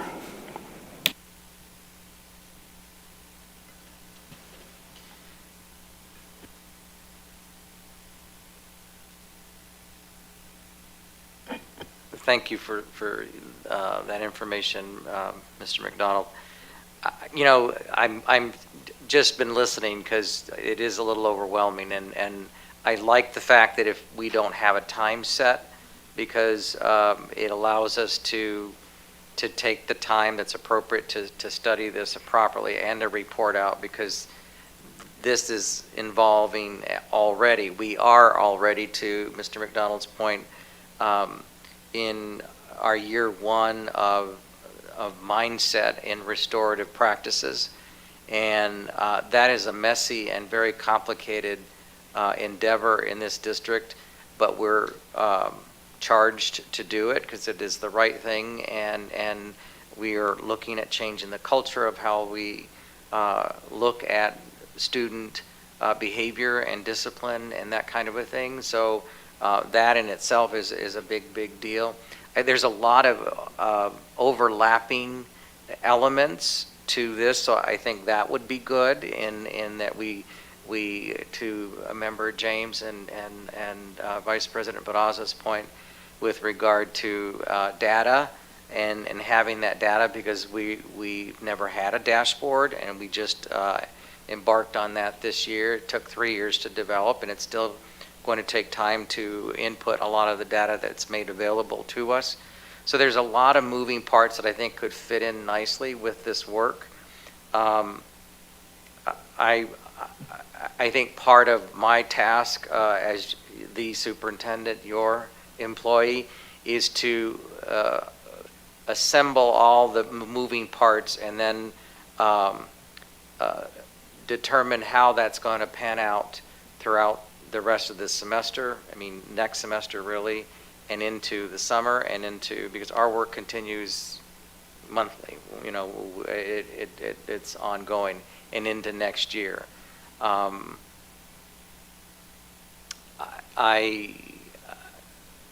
think an ad hoc committee, I think per policy, do we have to declare its end time, beginning and end time? I thought that was the case. Or is that assumed that this would come to conclusion at the...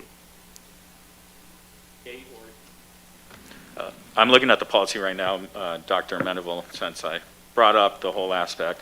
Per BDF, item D, or pardon me, item C, it states the date or event upon which the committee will be terminated. So it's either a moment or a explicit date. I don't know if the event has to be stated explicitly. I don't see anything in the language. So it can be pertaining to the committee and the goals, I imagine. Council? I would agree. If you're assigning them a task, as you're doing here, to report back to you, that is sufficient under policy.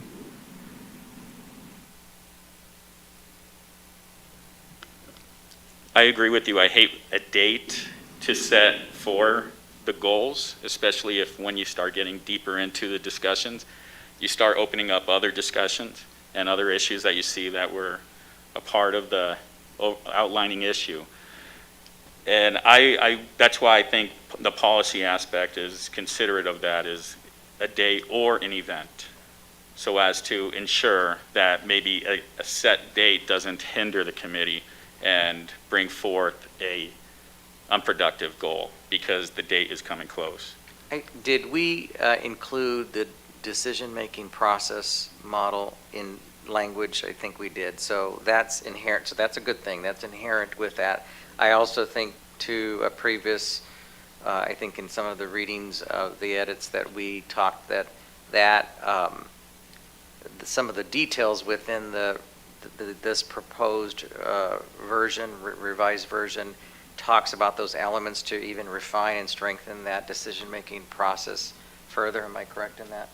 And so I think this is all very doable. I just want to make sure we pace this out appropriately and that we have the appropriate time and consider all the elements as we move forward in the process of discovery. Vice President Braza. That for me is exactly why I wanted to do the regular updates, not explicit hard deadlines. You know, with updates, what board member James mentioned, that's absolutely likely what's going to happen is we're going to find solutions on the way and we just implement them. That's what we always do with our committee work and with what the work from the executive team has always done, looked at policy and present it when it's, you know, when it's prevalent. I think encompassing those updates allows that, say, you know, at this update we recommend X, Y, Z. We're still working on this. This is where we're having issues with discussions. This is where we're moving forward. We're talking about this framework and doing it all under that aspect of the policy regarding an ad hoc committee makes it clean, transparent, and utilizing your framework as a decision-making process. That's what your staff knows. That's what the district staff knows. Site staff knows that, and that's what we use. And I think that's the most productive way to go about it, is establishing the committee so that way it's clean, transparent, with policy, utilizing the decision-making framework with regular updates, 90 days, to just show us where. I would hate for one of those presentations to be this or else, you know, because then we're going to be back in the same spot. I think the most productive aspect is having those regular updates so we as a community can continue to make sure we check the tone, make sure that the board, you know, we're in the know, and the work is being done by you and your team in a very productive way that doesn't intensify this school year with all the other aspects that they have to do. Member Montero? Yeah, I agree with Vice President Barraza's point. My only concern when we're talking ad hoc, as he mentioned earlier about having, again, it's a specified committee with committee members that have to meet and post everything publicly. And we've had several discussions about, you know, if administration wants to do focus groups during school hours with students, whatever that might be, can we do that under an ad hoc committee? Yes. You can't? Okay, that was my concern. Okay.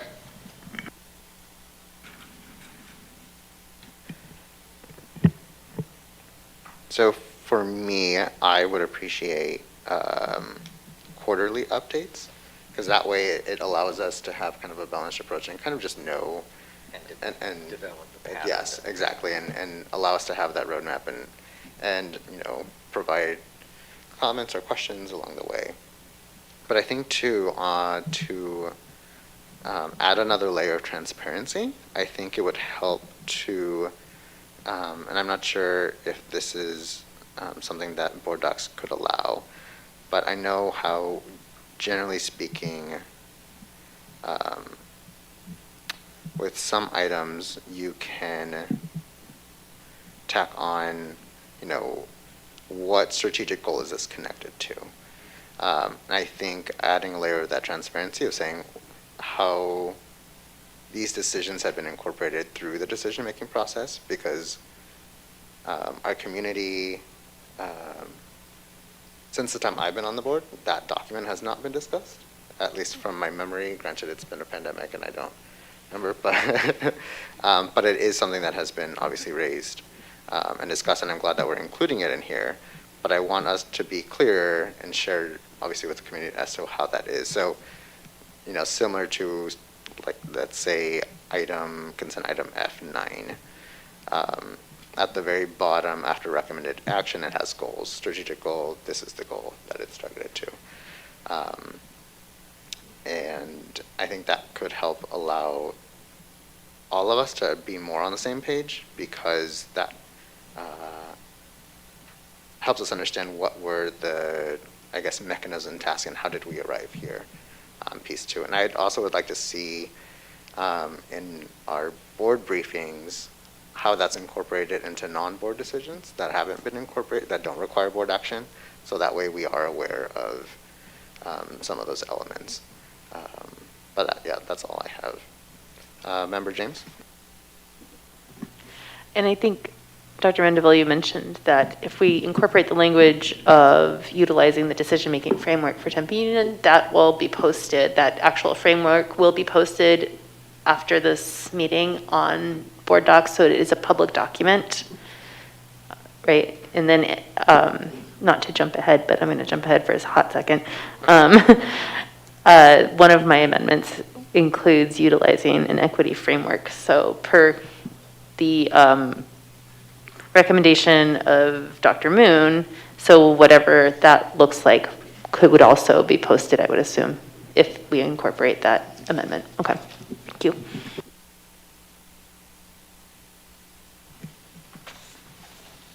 All right, board, we're almost there.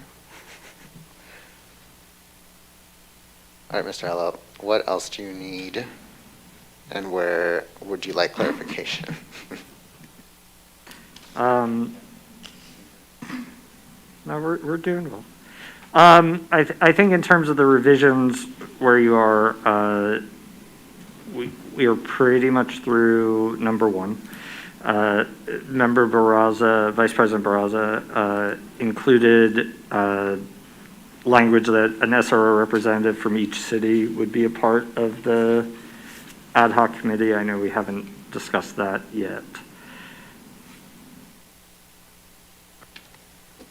Vice President Barraza? The reason why I added from each city, as opposed to one that is currently stated, is because of the IGA situation with Phoenix and Tempe and the complexities and different challenges that each city, I wanted that input. That's really it. If we have one SRO and part of that committee, and they come from Tempe, they may not have an understanding of the Phoenix issues pertaining to what we're trying to achieve, and vice versa. That's the reason why I put that in. I thought it made more sense to have that discussion. Member James? So my understanding with conversations with Dr. Mandeville is that when there are SROs on all our campuses, they work together through the Tempe department. So I think if we're going to have an SRO as part of this committee, I think that one is more than sufficient. The problem is we have 2 IGAs, meaning we have one. Right now, we actually only have one. We have SROs in Tempe, but non-Phoenix schools. That's also the part of the issue, is what is representative, what is equitable? Do we have one counselor, 2? Well, I think that's what we have to talk with Dr. Moon about. He's going to look at this in an equitable way because, oh, there it goes, it's 9:30. So would because we're not looking, yeah. Okay. Because he's going to look at this and he's going to, I would hope, look at what would this committee look like if we're actually using an equity framework? Because we need to make sure that we're elevating voices that are more highly impacted, right? We need to do this in a way that is going to allow those voices to speak. So we're talking about putting a committee together. It's going to be a delicate balance. We need to hear all voices. Absolutely. Would you be fine with Dr. Moon's recommendation? If he says there's 1, 2, 20? I'm I think asking it's going you, to and- take 20. well- I think that one Well, I'm SRO, I saying don't with- think we with need what to you said. specify. Board members, if we can Two. please wait until the other is finished, so we're not talking over each other. Thank you. I don't think that we need to specify that. I think that we have parameters for what our SROs do. They operate and are trained in a certain specific way in our district. And I don't think we need to overload the committee with multiple SROs. I think one, if we're going to have it on the committee, is more than sufficient. And if Dr. Moon says otherwise, we'll listen to his advice, but.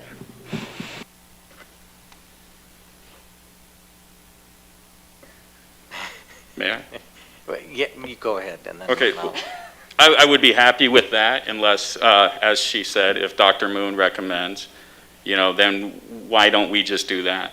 Because Dr. Moon is our cultural diversity liaison representative for our district to ensure equity. If he says one, I'm more than happy with one. But that's exactly what I said in E, basically. Okay, so that would clarify that. I believe we should have representation from two different sources, but if he says one, if he says two, I'm happy with that, either way. Vice President Badaza, members, the member Hodge, or member James, you mentioned that when we had SROs at all of our schools, when that was functioning in that manner, the two Phoenix SROs worked in tandem with the Tempe SROs as it relates to their training, because they were doing much of the grant training, and we because we're one district and we serve 3 communities, but in this instance it's with Phoenix, the Ahwatukee community, and Tempe. We wanted to make sure that there was a streamlined understanding of our expectations in Tempe Union of what the SROs are doing and their role at each of the campuses. So that is correct, that we've tried and it has worked, and that's the intention. Continuing on, should that be the case, that they work in a collaborative manner and not separately. And so I would feel comfortable, and that's not a decision that's solely for Dr. Moon. It's one that we would make collectively. But I feel comfortable, and I think it's more than appropriate to have one representing, I would say preferably from Tempe, quite frankly. I would agree that Tempe, I do appreciate that. And in fact, I think that would be fine, absolutely. Board member James is saying that an SRO part of the committee is fine with that. Who am I to stand in the way of the board? We all agree on this. Let's put it through. Member Montero? Come back to me, hold on. Can you re-push your button, please? Thanks. Member James? Okay, so to clarify this committee, again, I would like to make sure that we do adopt that E, my recommendation E, to ensure that whatever we're doing to establish this committee is done with the equity framework. And I know there are concerns about having a committee where we're having potentially voices who have been highly impacted by a police presence sitting with an officer. And that is something to really consider. And that is why we really need to ensure that we have focus groups where students are with trusted faculty members or whomever those trusted adults are, because that is a potential issue we're going to come across. At the same time, I think it is really important to ensure that we're having that conversation, because when we have questions about what SROs look like on our campuses, that voice, that person who has been there and is doing that job can answer those questions. And so while I fully understand that that can be highly uncomfortable, we can actually also ensure that we're having conversations and getting an accurate representation from someone who's doing that work. So we might want to talk about how that task force or ad hoc committee, does it always meet all together? How do we do it? How do we do that to make sure that if there are people that need separate conversations, I don't know if that's even possible, or if it's just a matter of having focus groups so that those conversations can happen transparently. I don't. Member James, I think we're getting a bit in the weeds and have the cart well in front of the horse at this point. But I think if I can bring everything back from what I've heard, to try to incorporate some language into how I think one is supposed to look. What I have is convening an ad hoc committee utilizing the TUHSD decision-making process that includes students, teachers, administrators, families, community partners, and an SRO representative that includes an equitable representation per recommendations of the district's coordinator of diversity and inclusion, shall. That shall is how that should be. But that incorporates the language from E, the decision-making process, ad hoc committee, all the various pieces I've heard, I think. And then we can move to the next paragraph, which is really simple because it's defined school safety and none of you wanted to change it. So we can actually move to the paragraph after that. Unless we want to, there are a few people who want to add something about defining the problem. Or defining the problem as it relates to TUHSD, I believe is how it was worded.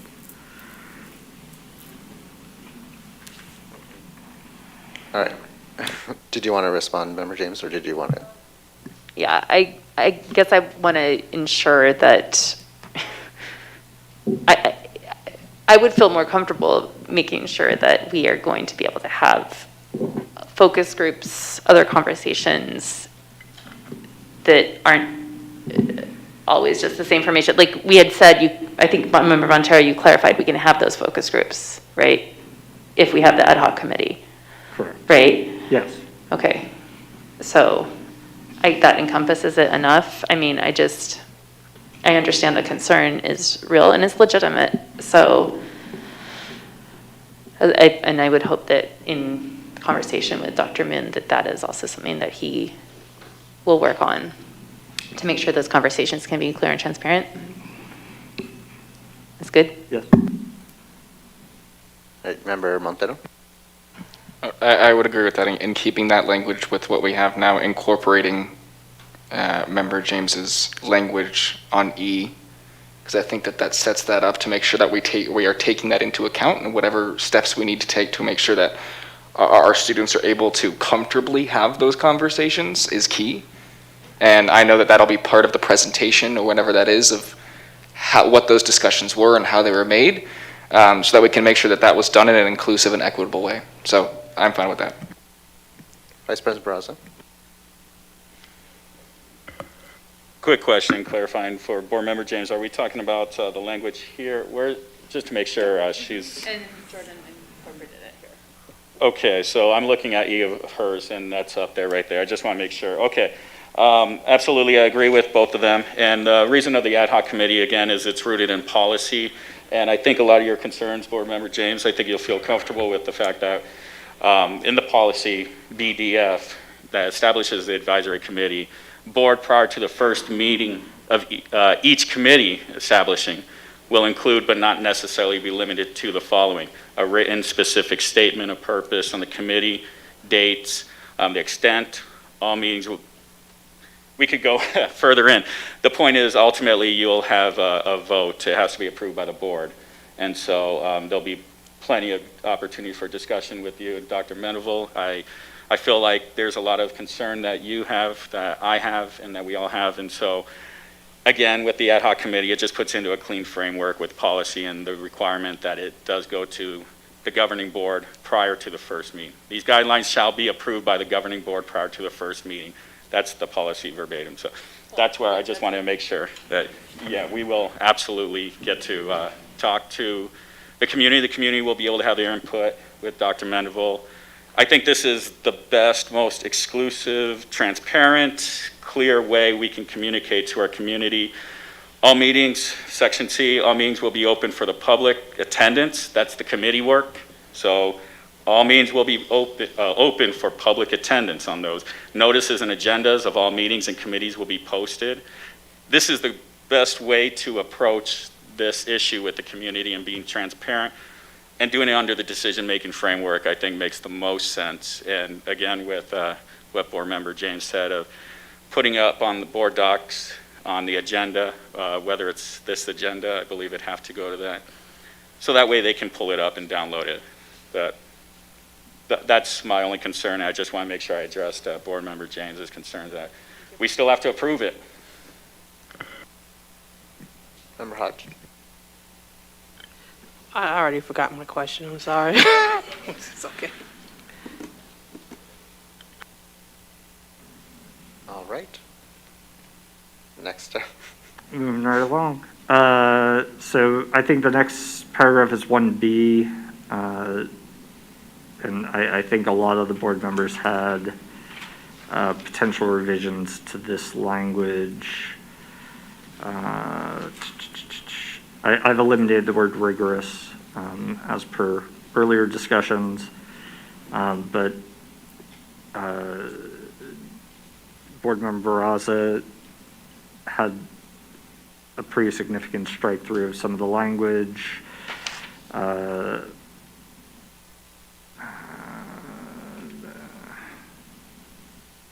I might have been the only one, actually. Sorry. Thought there were more. Vice President Barraza. Yeah, so can you go ahead and pull up my revisions for that, so that way I can explain where I came to the conclusion? Okay, we're at 1B, is that correct? Conduct an examination of current Tempe Union High School District school safety plans and policies, including the current usage of SROs on all TUSD campuses, and how they are utilized within the aspect of school safety. I struck out the rest of the language because it's redundant. It's not that we're not doing that, it's redundant. And it's also tied to the explicit dates of July 1st. It's ties to considered by the board for the community, note for the input. There's just a lot in terms of the language that we already cut through. So I thought it was just clear just to say we're going to examine school safety plans and policies, including the current usage of SROs in campuses. Clarification, Jordan, you're discussing 1B, correct? Correct. Okay, because the timing pieces from Mr. Barraza's is, I think, that's 1D. 1D crossed out to C. So I just want to make sure that we're sticking to the B portion first. We'll get to that. I just want to make sure we're touching on that, because I also think, who else had a... The other aspect, Board President, if I may. No, sorry, yes, go for it. Yes, the original language says that we prioritize the use of SROs, and so I struck that out. I believe that was an error, but the language itself still states that. It states, let me go back to the proposed resolution so I can read a clean version of it.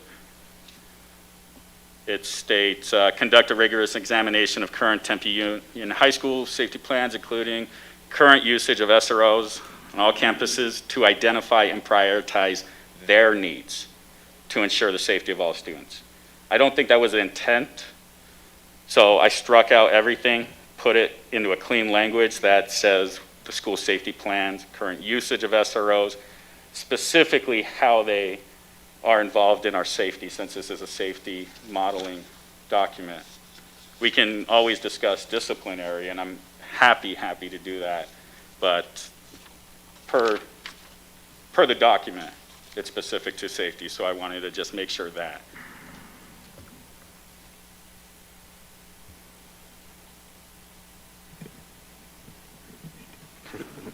Member Montero? So to Vice President Barraza's amendment on 1B, I think that is fine, because in 2, we start to go more into the details of what that plan needs to be related to our SROs. And so if we're tasking the committee to looking into our current usage, and I think if we go into the details about what that is in 2, then I would be fine with this.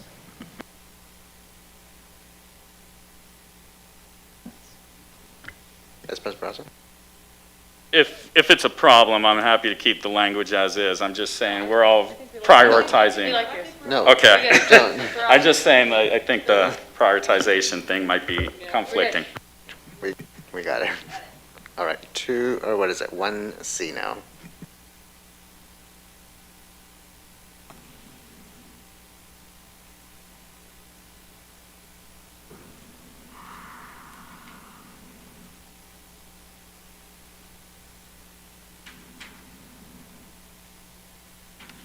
And I think what I saw from the comments was that 1C, what was 1D, were just redundant from kind of what we've already discussed, that it's really restating the same pieces.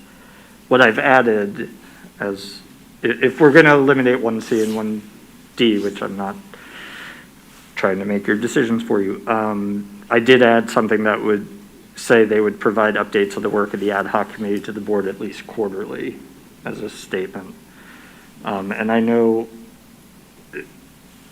in 1, I know Member James also had a few other potential additions, but first, I think consensus on 1C and 1D would be the next steps.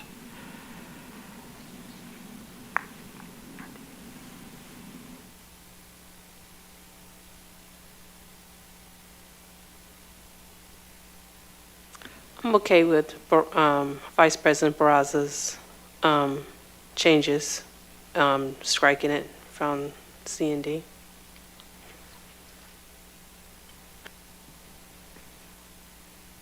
Member James? I'd like to hear Board Member Montero's thoughts about striking C. Are you wanting to keep any of that language? Do you feel like we've covered it? I honestly can't remember, but it sounds like Jordan's saying we have. So before I make a judgment, I want to get your opinion, since it's your language. No, that seems fine.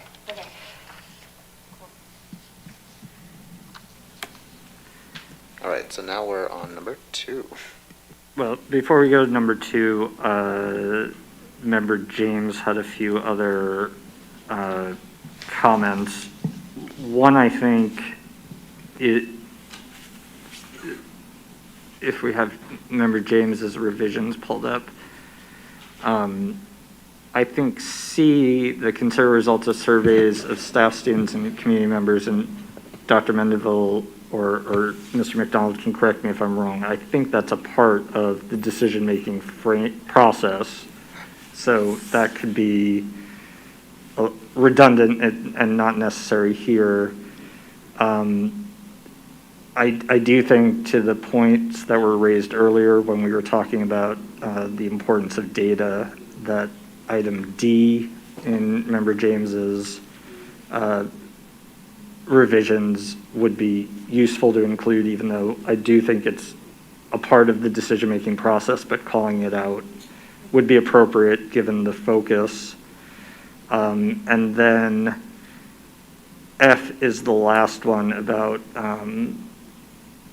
that I think requires a broader conversation for the board, but I'd like the thoughts on the board on items C and D. On James' revision. On the James revision, sorry, yes.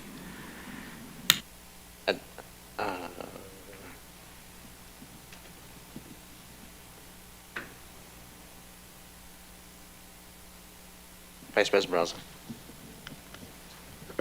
I agree with Board Member James on C, and with what you said, Jordan, that it is considered part of the decision-making process by putting it in letter C. Consider results, survey, staff, students, community members, and focus group input. I just want to make sure I was reading that correctly. These lines are starting to wiggle. I agree with both of what you guys said. I think it's significant enough to ensure, especially when we're wanting to emphasize community involvement. And I just want to emphasize, I was saying, don't include C, include D. Don't include C. Don't Okay, include because C, it is part of because the it's part of the decision-making. decision-making framework. I know it's explicitly written in the decision-making model. Right. I like D. And I think it's also incorporated in D as well. It is, and that's where I think like both of them, I'm very much data-driven, so I do like that that's explicit in putting our safety policies utilizing data. I know it's redundant in multiple spots, but again, I think we're a data-driven board and district. And to add to Vice President Barraza's comment, I think it also, even though it's already included in that, I want to make sure the community knows and doesn't look at this and say, oh, well, where is that element? Because it is a nuance, and from what we've learned, is that sometimes nuance gets lost in all this. So I'd rather err on the side of caution than not and include it, are my thoughts. Member Montero? Yeah, I want to echo President Garcia's point, because there has been a lot of discussion about utilizing those types of surveys, because the community isn't going to be looking at the decision-making framework document, they're going to be looking at this. And so I think being able to have that, hey, there's going to, throughout this process, look out for a survey related to this process, they see that it's coming, it's part of that process, and still incorporating D. And to Vice President Barraza's point about being data-driven and emphasizing also that qualitative data, because there is a real human aspect to these discussions that also needs to be considered in this, that data isn't going to show. So I think that in keeping both, that it encapsulates that. In my opinion, I think it's worth keeping C so that the community sees that that is part of the process, because they're not going to be seeing the decision, unless they go out of their way to see that document. This is mostly what's going to be read. And so they know that that's coming. Yeah. Member Hodge? Okay. I just looking to everyone for consensus. All right, so can we have discussion around F on James revision, 1F? Just so I'm clear, so we are including both C and D? C and D, yes. Okay.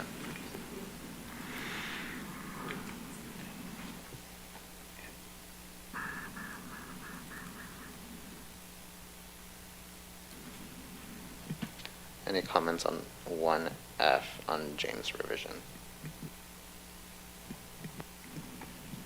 Because I think that's the last one for this section.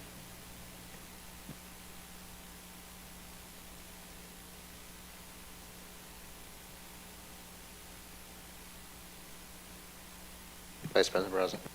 Just for clarification, Board Member James, are you interested in tasking the committee to seek those? Is it the committee specifically? I know it's under one. And we wrote so many different revisions, so I just want to make sure that we're reiterating it. That's a good question for you, Jordan. I just know we have a lot of grants that we already explore. We have a wonderful grant writing department. So just looking, into digging in, we have NEA grants possibly available we could look at. And so bringing any of that, maybe, I don't know, what do you think, Jordan? Where should that go, if it goes anywhere? Because we have it, and again, to Board Member Hodges' conversation earlier, we aren't putting anything in here saying we don't do it, but to emphasize how important it is, especially in Arizona, to continue to pursue unique grants that, or any additional grants or partnerships that can help our meagerly funded school system is not a bad thing. I just don't know where you want to put it.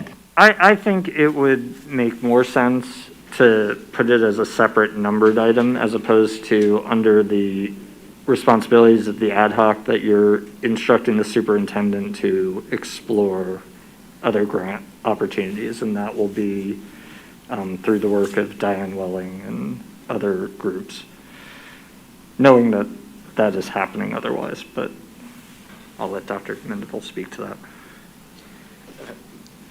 Member James, that we have a wonderful grant writer We don't have a department, we have one writer, Diane Wellen, and she's fabulous, actually. But I think the point here is that we always want to utilize any type of grant funding available to us for any wraparound support services that are going to help our students that may not be funded through the state, or that we receive funding in our funding mechanisms to be able to do so within the district.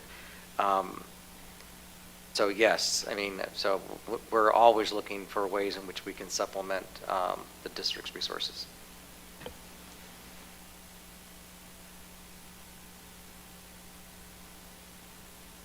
So I'm confused. Are we keeping it in or are we taking it out? We're having discussion about whether we want to keep it in or want to take it out. All right. Well, okay. Vice President Barraza? I like the recommendation of putting it as its own number, specific and tasking it with the way you mentioned, Jordan, unless that's why I wanted to know if if Board Member James, if you're interested in the committee specifically doing that. Otherwise, I would recommend the same thing what Jordan says. We put it under another number and make sure it's explicitly stated. The community will read this. It's something we do.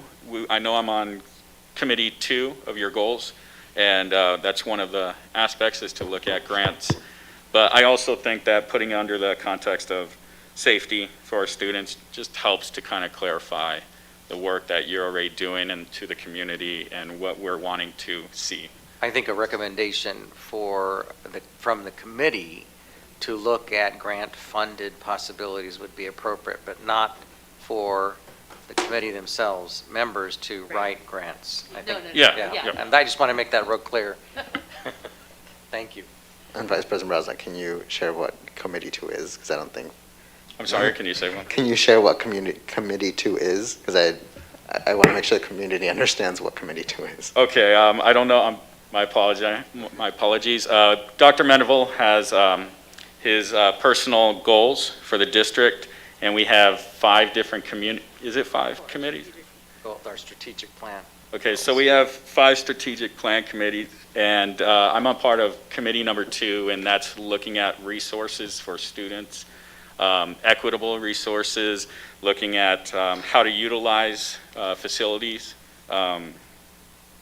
Can't remember verbatim, man, it's getting late. You got it. Well, you got it. Utilizing You're okay. taxpayer dollars and ways that we can save money. Also look at grants and partnerships to be able to be more responsible and more productive with the dollars while looking at safety.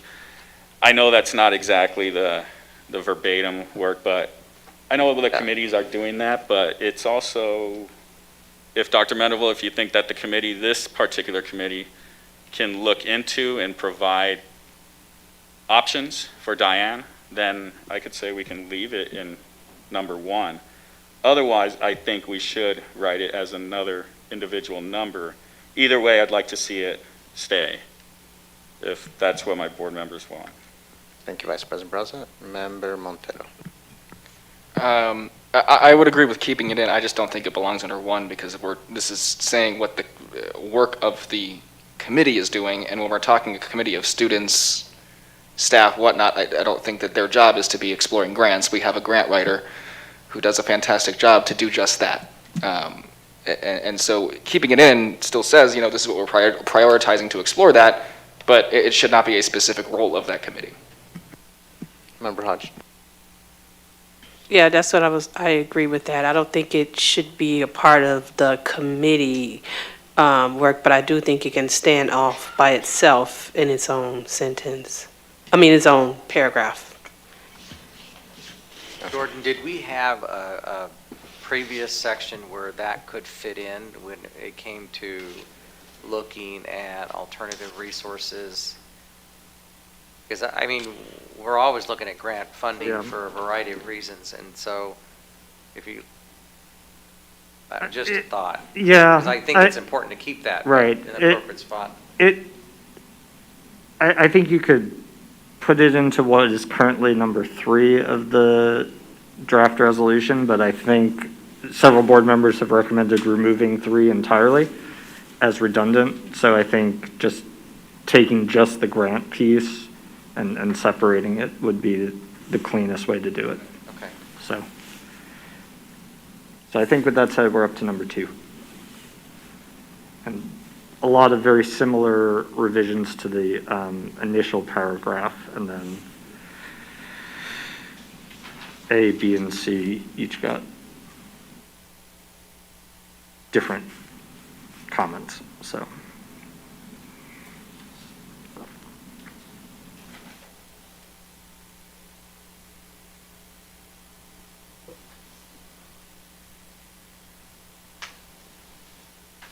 And I think if I'm looking at everyone's revisions, I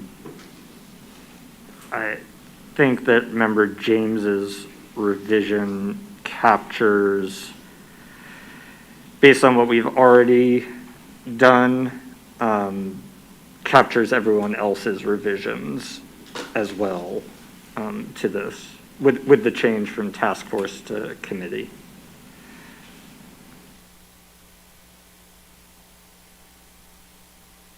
And I'm just talking about the main paragraph, not the A, B, C underneath.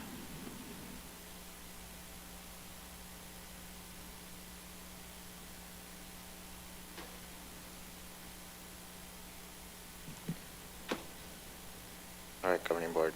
Are we in a consensus on Member James's version for just the, not the A, B, C, D, et cetera, just number 2?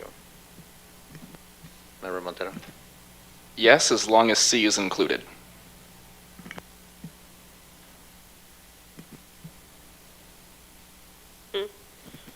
Sorry, this is just, we're not addressing A, B, C, or D. Right, but I'm saying if we're going to get rid of the language that does not include SROs as they are currently used, then I want to make sure that we are including C in that. So I'm not comfortable saying that I'm okay with that unless we have, that C is going to be included, that sets out what that looks like. Got it, I see what you mean. Vice President Braza. I think we should start our discussion with C then. I think that will probably clear up most of everything else, and I think number 2 itself would write itself, almost like writing the topic sentence, or the intro at the end, as you do in English class.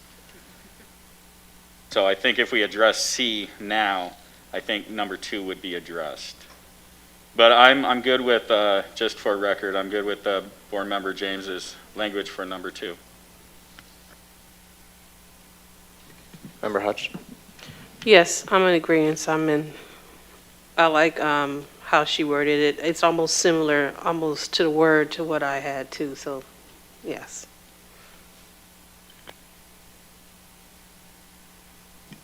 Okay, considering that, if it's okay to go in order, because I think that'll just be cleaner, and since we already agree on number 2, we don't have to go back to it. Is everyone okay with that? Okay. So 2A.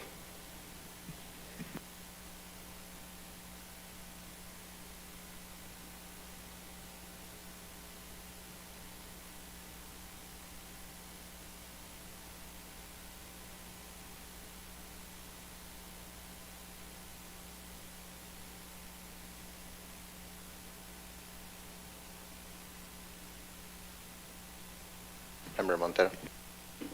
Just wanted to get administration's input on A and what that would look like specifically. Dr. Menderville's welcome back.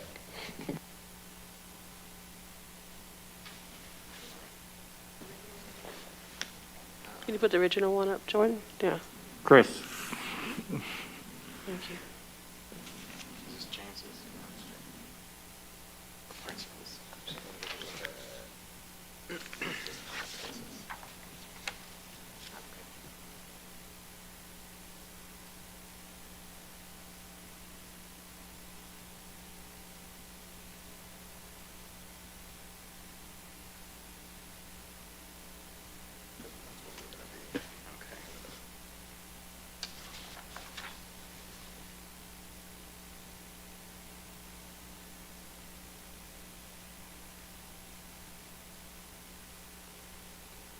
Members of the board, the 2A, revising TUHSD safety policies, plans, strategies. It was specific to member James's Yeah. addition of, wait, hold on, which one are we on? Yeah, so specific, the one that reads revising and/or establishing clear data collection and reporting procedures utilizing the district data dashboard to work with state collection agencies. That was what I'm talking about, what your thoughts are on that and what that would look like.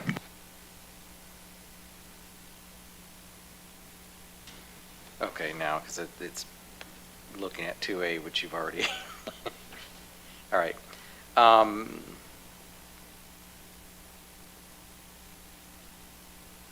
Yeah, that's something that we would be doing anyway, because we have requirements of data reporting that are reportable offenses and those kinds of things. I do think that there's some work with ADE that has to happen, so we can work more collaboratively with them, but also in cleaning our own data in this, with the dashboard, we have discovered that, okay, certain data needs to be cleaner in the reporting practices that are done at the school sites. And when you have turnover with staff, and I'm not necessarily implying that the data is not clean on that angle, but it's only going to be as good as how we input the data into our systems. And so that's one of the things that we are constantly working on. So I see no reason why we can't do any of this with A. So yes.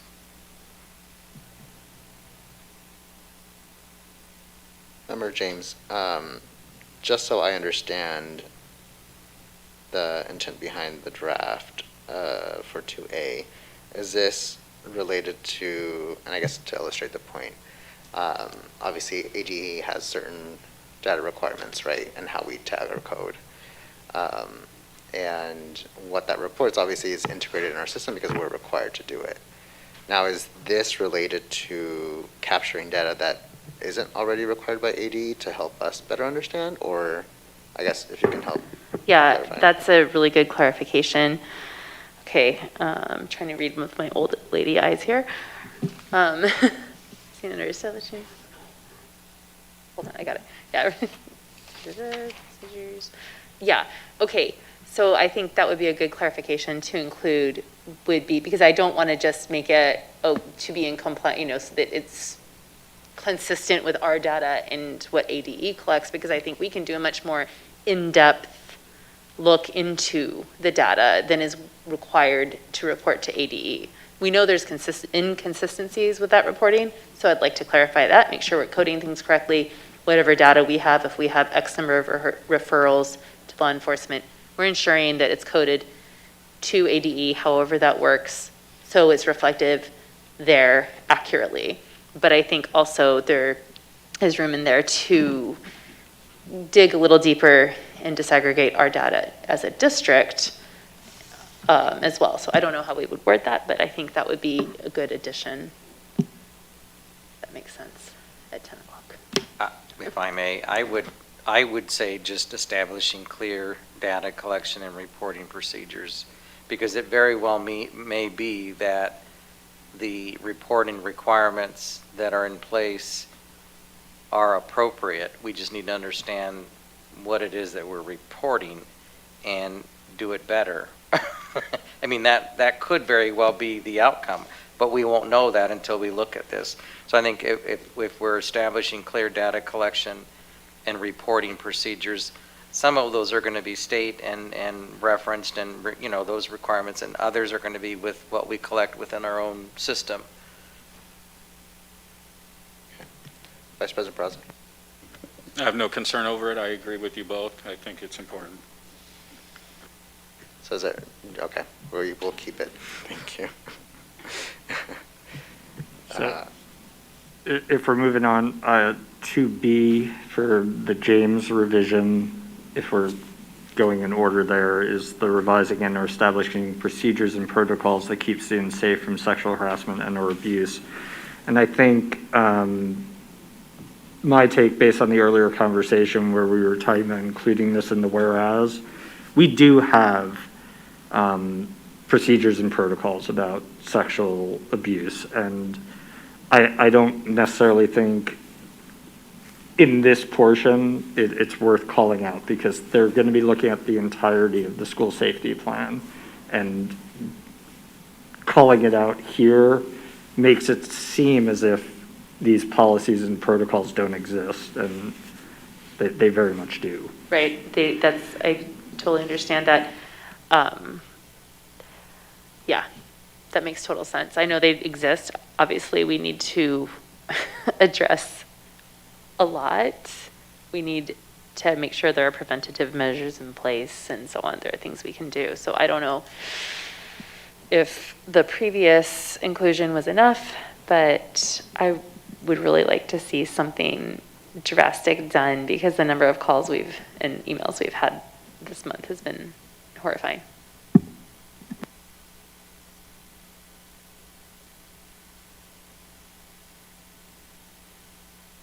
Yeah, I mean, I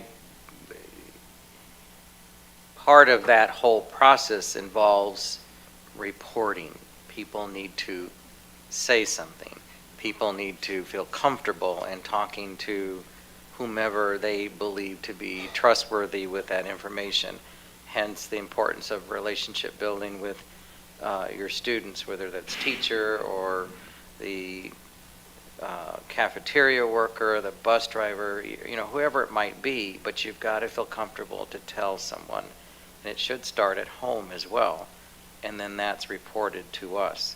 So we have systems, we have protocol, we have law that requires us to report this. So I think part of that is do our students feel comfortable in not just those kinds of offenses, but anything that they feel like they need to be, they need to talk to somebody. So we have laws that state what we have to do and we do them, but you can't act upon something that has not been reported. Yes, I understand your point, and Member James, if you can help clarify this, because I think I'm trying to grasp what your intent here is. Obviously, the law is the baseline, right? Like, that's what we're required to do no matter what. And I think to your point, Dr. Mandeville, is empowering them to feel comfortable to raise these issues. And I think that's a point where we can look into about how can we create the culture to allow for that to, because it's based off of what we've heard is that obviously to some degree don't feel like they can bring that. And I know there's so many different nuances and feelings around that, but I guess to Member James's point is looking how can we build on that baseline? Is that? Yeah, and again, I've had two separate conversations where the result was somebody telling the family who's bringing this to the attention of the school that, well, boys will be boys, and it's been blown off. And I know that is not the standard in this district. So that has happened, obviously, is not acceptable to anybody in this district. And so what are the preventative measures? What are the things in place that we are making sure that that is not the climate and culture, that is not the norm? And I know it's not the norm, but there are so many things going on. And when we hear that is still in the climate and culture for some people in our district, it's something we need to tackle. And I don't know if this is the appropriate place, whatever you all think, but yeah, and I think that, Member James, the discovery that happens, because I think it falls directly in line with the social emotional wellness that, when we talk about students who are, suffering from, mental anguish and suicide and all sorts of strife that students that they feel comfortable to tell someone. This is yet another example where our students should feel comfortable in sharing what might be on their minds or what happened. The other thing is that we need to empower our parents, our families who have that experience at our sites, that they don't stop there, that they need to take it then to the principal or administration. And because I will tell you, just within the past 2 weeks, we've had a situation and it rose to the right level and it's been handled exactly with what you're talking about. So I know that we do have students and families that feel comfortable enough to report it to administration or to a teacher or to someone that they trust. But that has to be our norm across the district, and that's your point. So I think inherently within our social emotional wellness priorities, it falls into that, quite frankly. But Vice President Barraza? So I suppose I'm hearing from both of you that, well, primarily that we have the policies in place and procedures. The problem is kind of creating that safe space that what you're saying is getting people to be able to come forward. So is it, I mean, can it be revised into language saying that, where are we? Sorry, look at it again. Well, let me pull up Board Member James's so I can use her wording. Basically, an educational campaign, something establishing a educational approach, the way we do with vaping, the way we do with students filling out their student aid forms. By creating those campaigns, we're able to grab more students and create more of awareness of why we want them to fill out those student aid forms, or why we want them to go to CTE programs and participate for 2 years. Is it worth educational aspect of putting in, or would you prefer something else? I really don't know. I mean, it almost seems like a different beast, but yeah, so.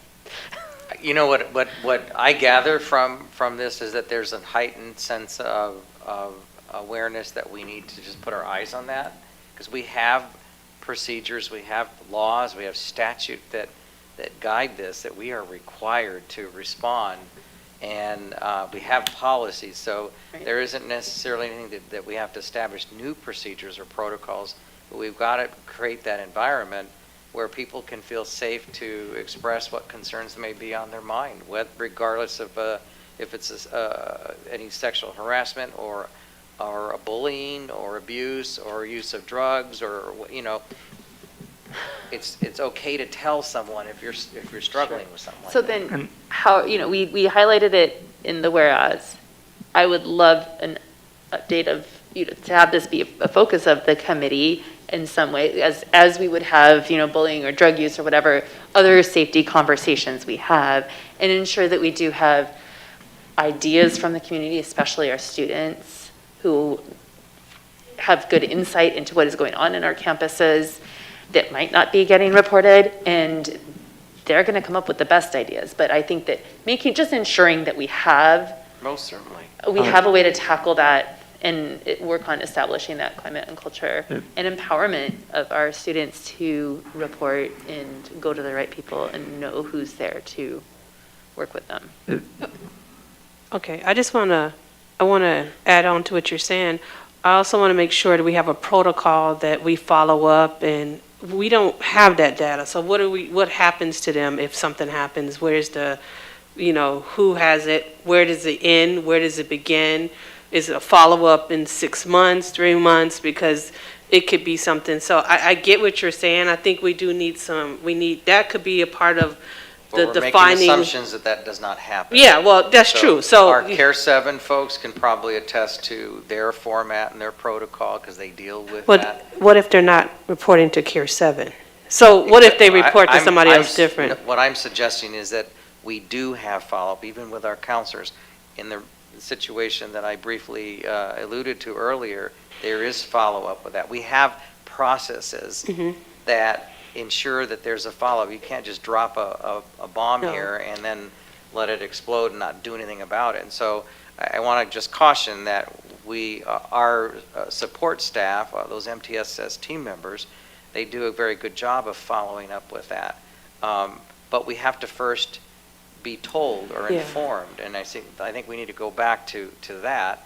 I truly believe we have good policies. We've got laws, plans in place that dictate and tell us what we're supposed to respond to when it comes to that kind of a thing. But we have to know about it. And I think to clarify here, I think it's very similar to when Member Montero and I talked with a group of students, that so many of them didn't even know that there was access to counselors and Care 7, and so I think we're running into the same issue of just knowing that that's a resource, to make sure we're not burdening the access piece.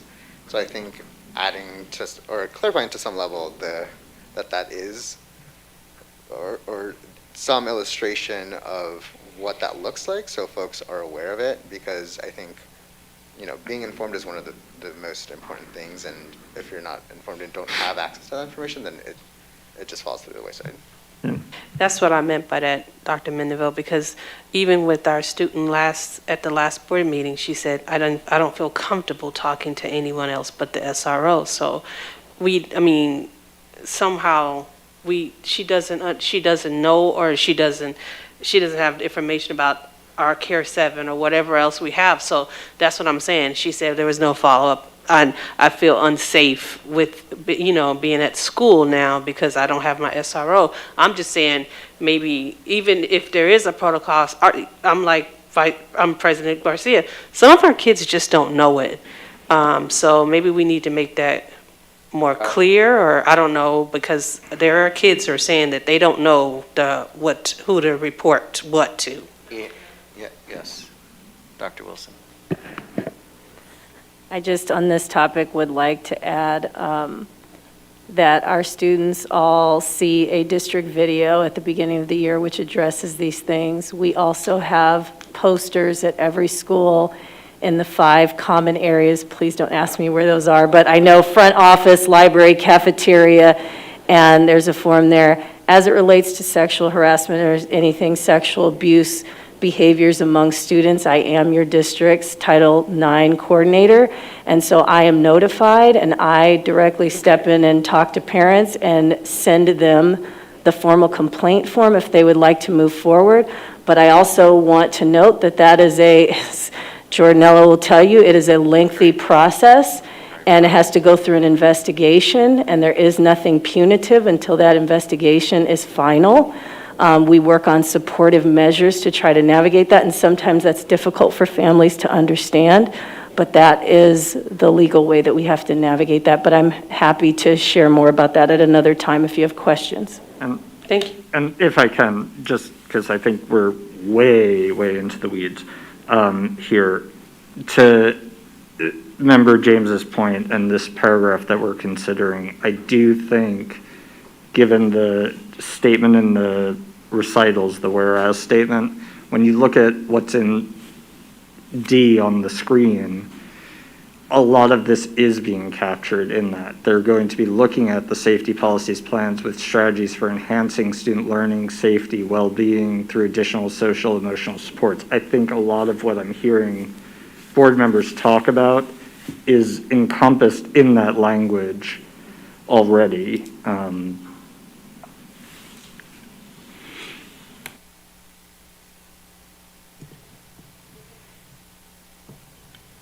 All right. Okay. Yeah, sounds good. Thanks, Jordan. All right, the last item on this one is 2C, correct, Jordan? Correct. Well, there's a few that are the holdovers, but yes, 2C is the last revision. And I think other board members had similar language, Board Member Montero, 2B revision,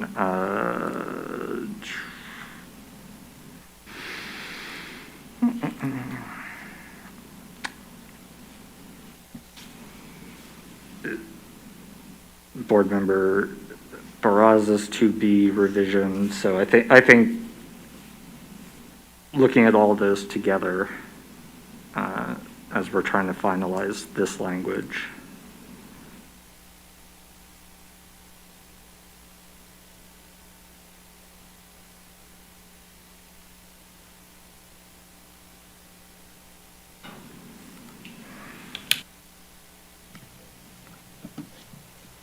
Member Montero. I would agree. I think we just strike task force and put committee.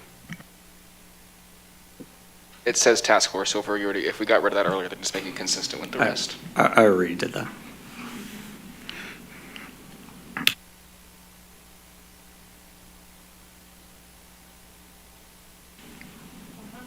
Okay, consensus?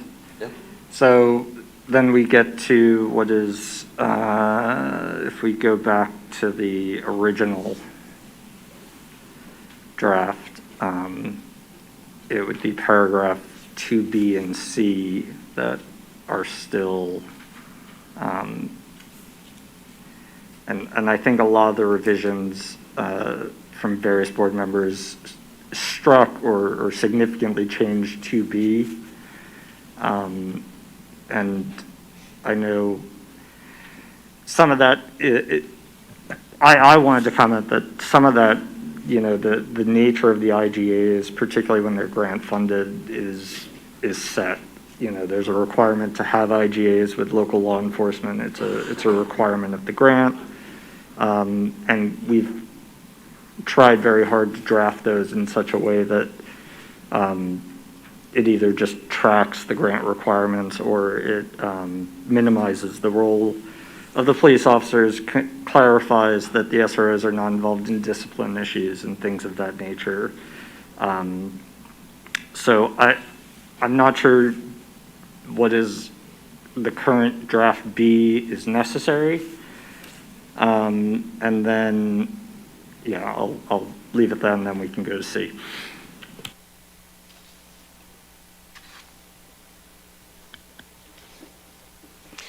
Yeah, that's what I put in, that I don't think B is necessary to be in there. It's the assumption that we're not in compliance with the law already, so.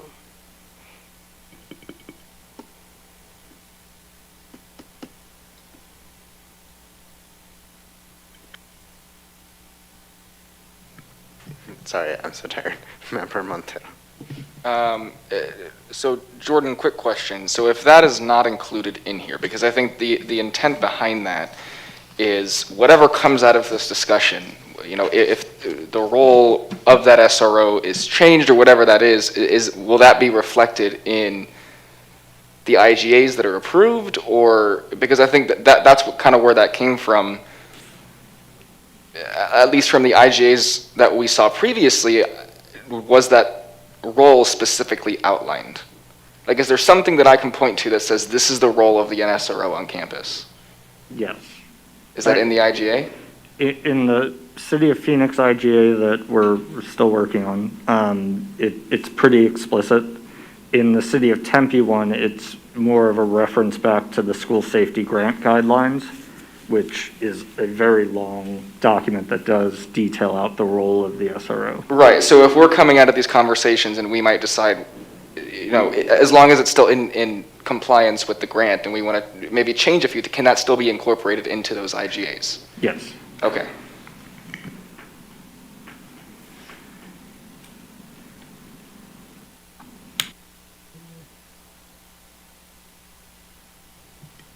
Any additional comments, questions? No, Raj? Are we removing it, or? Yeah, okay, that's what I want to make sure, yes.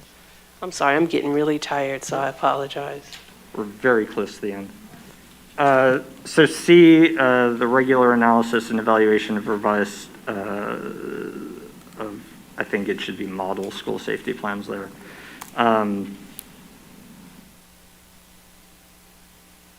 But I don't know if anyone had, I know Member Barraza had some revisions to this to kind of shorten it up a little bit. Vice Principal Barraza. Yes, 2C, regular analysis and evaluation of revised school safety plans. I rewrote to put annual analysis and evaluation of school safety plans, period. I think regular and annual, just gives it more context that's consistent once a year. I don't know what regular means. So I, just thought it'd make more clarification to that if it's adopted. No, yeah, thank you, Vice President Rosa. And I think the point to that one was to allow the discretion to administration, some level of that flexibility. But I may not remember completely, but Member Montero. That was my question, to have that discretion for administration, and might be a question for Mr. McDonald on how regularly do you guys review those plans currently? Currently, we are using an annual basis to do so, but we'd like the flexibility. I would then pull back on what my language says if the board feels that it's more appropriate regular, and the district says that they are always looking at it anyways, especially annually. Well, annually is what I was asking, so perfect. And then the only question is the second clause after school safety plans. Member Montero's revision ended it there. If you look at the original that's up there, the clause continues to, in conjunction with currently existing district initiatives related to school safety and equitable discipline practices. I think to kind of tighten up the language, Member Vice President Barraza proposed cutting that last clause. And I think a regular analysis and evaluation is always done in conjunction with district policies. So I do think the language is a little redundant. But 6 and 1/2 dozen. Board members, any comments on that clause? Member James. I just have a question, because safety plans are obviously not going to be just thrown out in the public. There are parts of our safety plans that are obviously there to keep our campuses safe, and we're not going to expose all of what we have, right? But the things that you do review that you think that you can present to us, is there a way we can just have those updates, obviously, of what you think is applicable and not going to threaten the validity Compromise, of it, right. you know? Absolutely. Okay, so maybe incorporating something like that. If you do it annually, then maybe an annual, just a quick update, maybe in a meeting, something along those lines. We can do that. You're the president, so. No.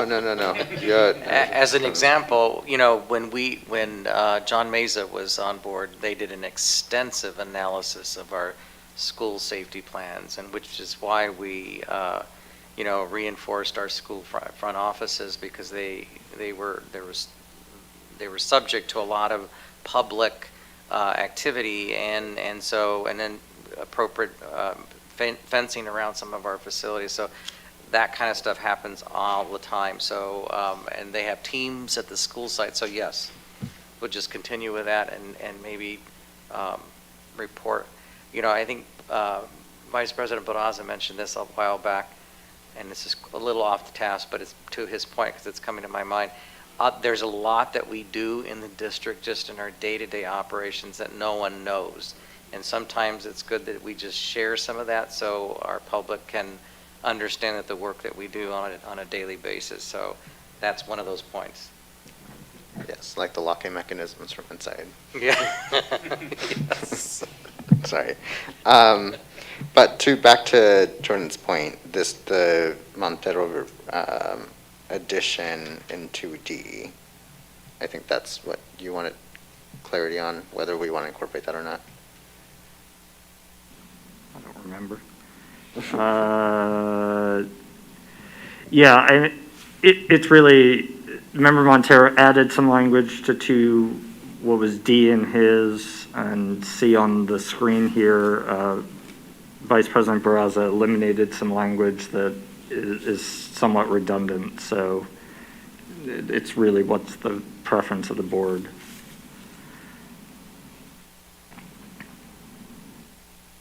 I think, personally, I think the emphasis here is this regular analysis and evaluation. I'm not sure that the extra language adds anything to the push that you're asking for. Okay, so is everyone, Member James? So can we just add with updates when appropriate to the board or something along those lines? Because if we're doing a regular analysis of these, then it would be nice to have, I mean, because, okay, I guess my question about the regular versus annual, if we do look at these plans annually, right, then we could put that, I mean, you were saying you like the flexibility of regular, but if you do it annually anyway. We don't always do it by ourselves, so when we get Homeland Security in or different groups that walk with us, it's going to be important that we have a little flexibility with when they're available to do so. So we work with lots of different agencies to ensure that our campuses are the safest that they can be. We get those assessments, and then we act on the assessments like Dr. Mendeville kind of shared. That takes time, right? And so I just can't say, hey, every May we're going to do this. It will have to be, that's what I mean by the flexibility. Yeah. When our community supports are available to help us through that So what if process. we said something along the lines to have that flexibility, regular, so it's flexible with annual updates, and if that annual update is, we don't have anything to report, a real quick, that it's just a check of nothing new to report, safety is awesome. I'm fine with that. So then it's not burdensome, like you have to create something if there's not a real update, but that if there is, then we know it's coming. To Dr. Mendeville's point again, we do security assessments every week, every month. I mean, we go through different campuses. We could give you an update at any given time of what we're doing, so that's not a problem for us. So to circle back, the thing that I asked for clarification on is just Member Montero's addition. So are we, because I think the consensus was that we're okay with this, with Montero's version and the added language, and I just wanted a clarification whether that was the direction. I thought we were talking about ending it, not including the part about. Yeah, that's what I'm Yeah. So that part that I added would not be included then, no. Correct. That's the clarification that yes. Yes. Okay. And to get to what Member James was saying, here, I will read you how I've written it. Regular analysis and evaluation of district school safety plans with updates to the board as appropriate. Yes, great, thank you. So having gone through 2, 3 and 4, multiple groups kind of highlighted these are redundant and repetitive of language from earlier. And I think given the revisions we've made, particularly to 1, defining out the process a bit to capture number 4 here, and then 3, actually, if you look up at 2, it's A on the screen, but it's 2C in my version now. That's really captured as well, so I don't know that these paragraphs remain necessary, because I think you're just repeating things you've already said. So I think I'll speak to number 4, because we do talk about it in the whereas, but I just don't want it to be as a sole statement. I want it to actually be incorporated. But those are my thoughts. Member James. Oh, y'all took it off, okay. Thoughts on 3 and 4 members?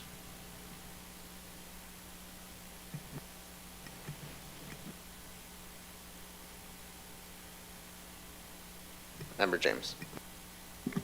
So I think with 4, again, as you said, we had it in the whereas, but we also have the use of an equity framework determined by Dr. Moon, which would take that whereas clause, utilize it in a structured way with whatever equity framework he chooses. So I feel like that covers it, but.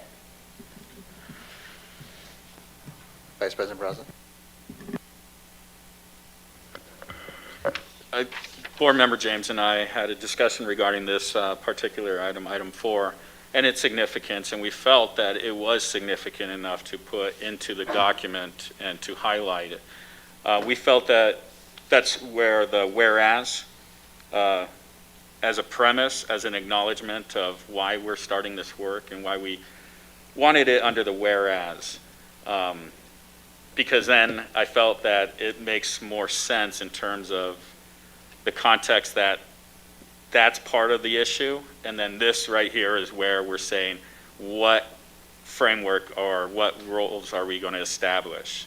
So that's the only thing, is we wanted to highlight it and we wanted to put in the whereas as opposed to under the work to be specific to certain, groups or certain individuals or certain ideas, such as finding, the SROs or all the different aspects, just to keep it clean enough. But I'll be honest, I would love to hear the board's opinion, and, regardless, it's something that we really should just express in this document.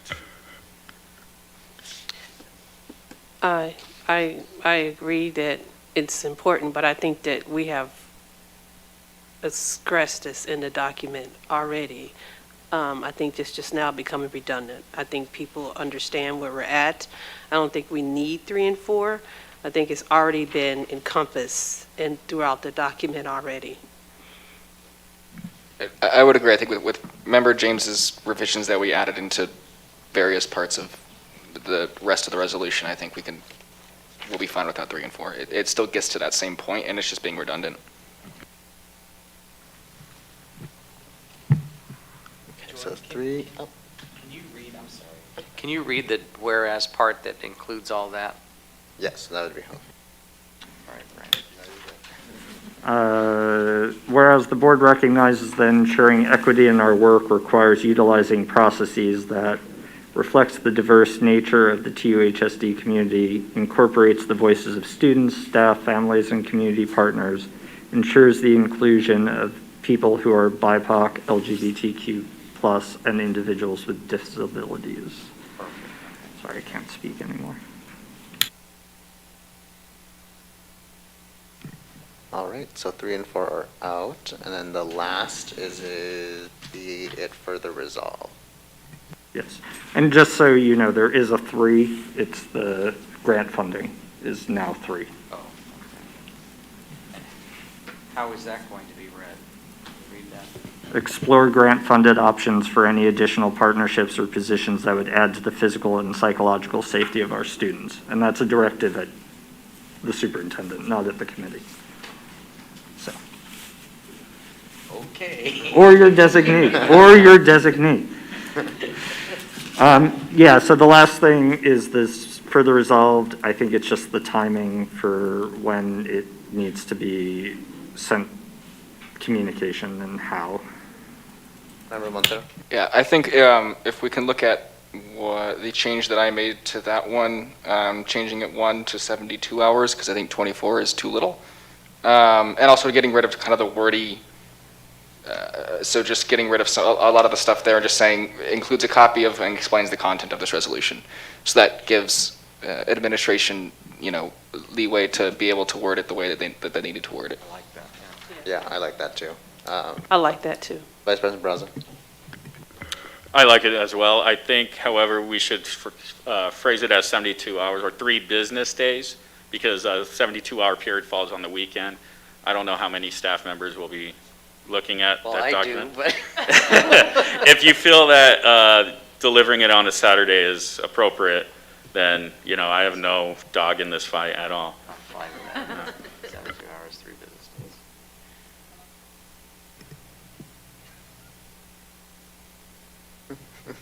I like the 3 business days. And if you want to do it on Saturday, you can just do it on Yeah. Saturday. But yes. You know I will, so. All right, so that's a consensus. Anything else, Jordan? Nope, I don't think so. All right, so at this time we will take a 5-minute recess to finalize that, and then we will come back. I can do math right now. 10:53. We will come back.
All right, we are reconvened.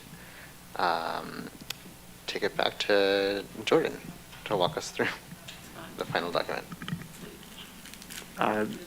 So we have the final version up on the screen. And if you want me to read it, I suppose I can, but I trust you all to read it yourself. And it will go up on board docs if it's approved, so.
In my defense, that was process at first, and it changed to processes. So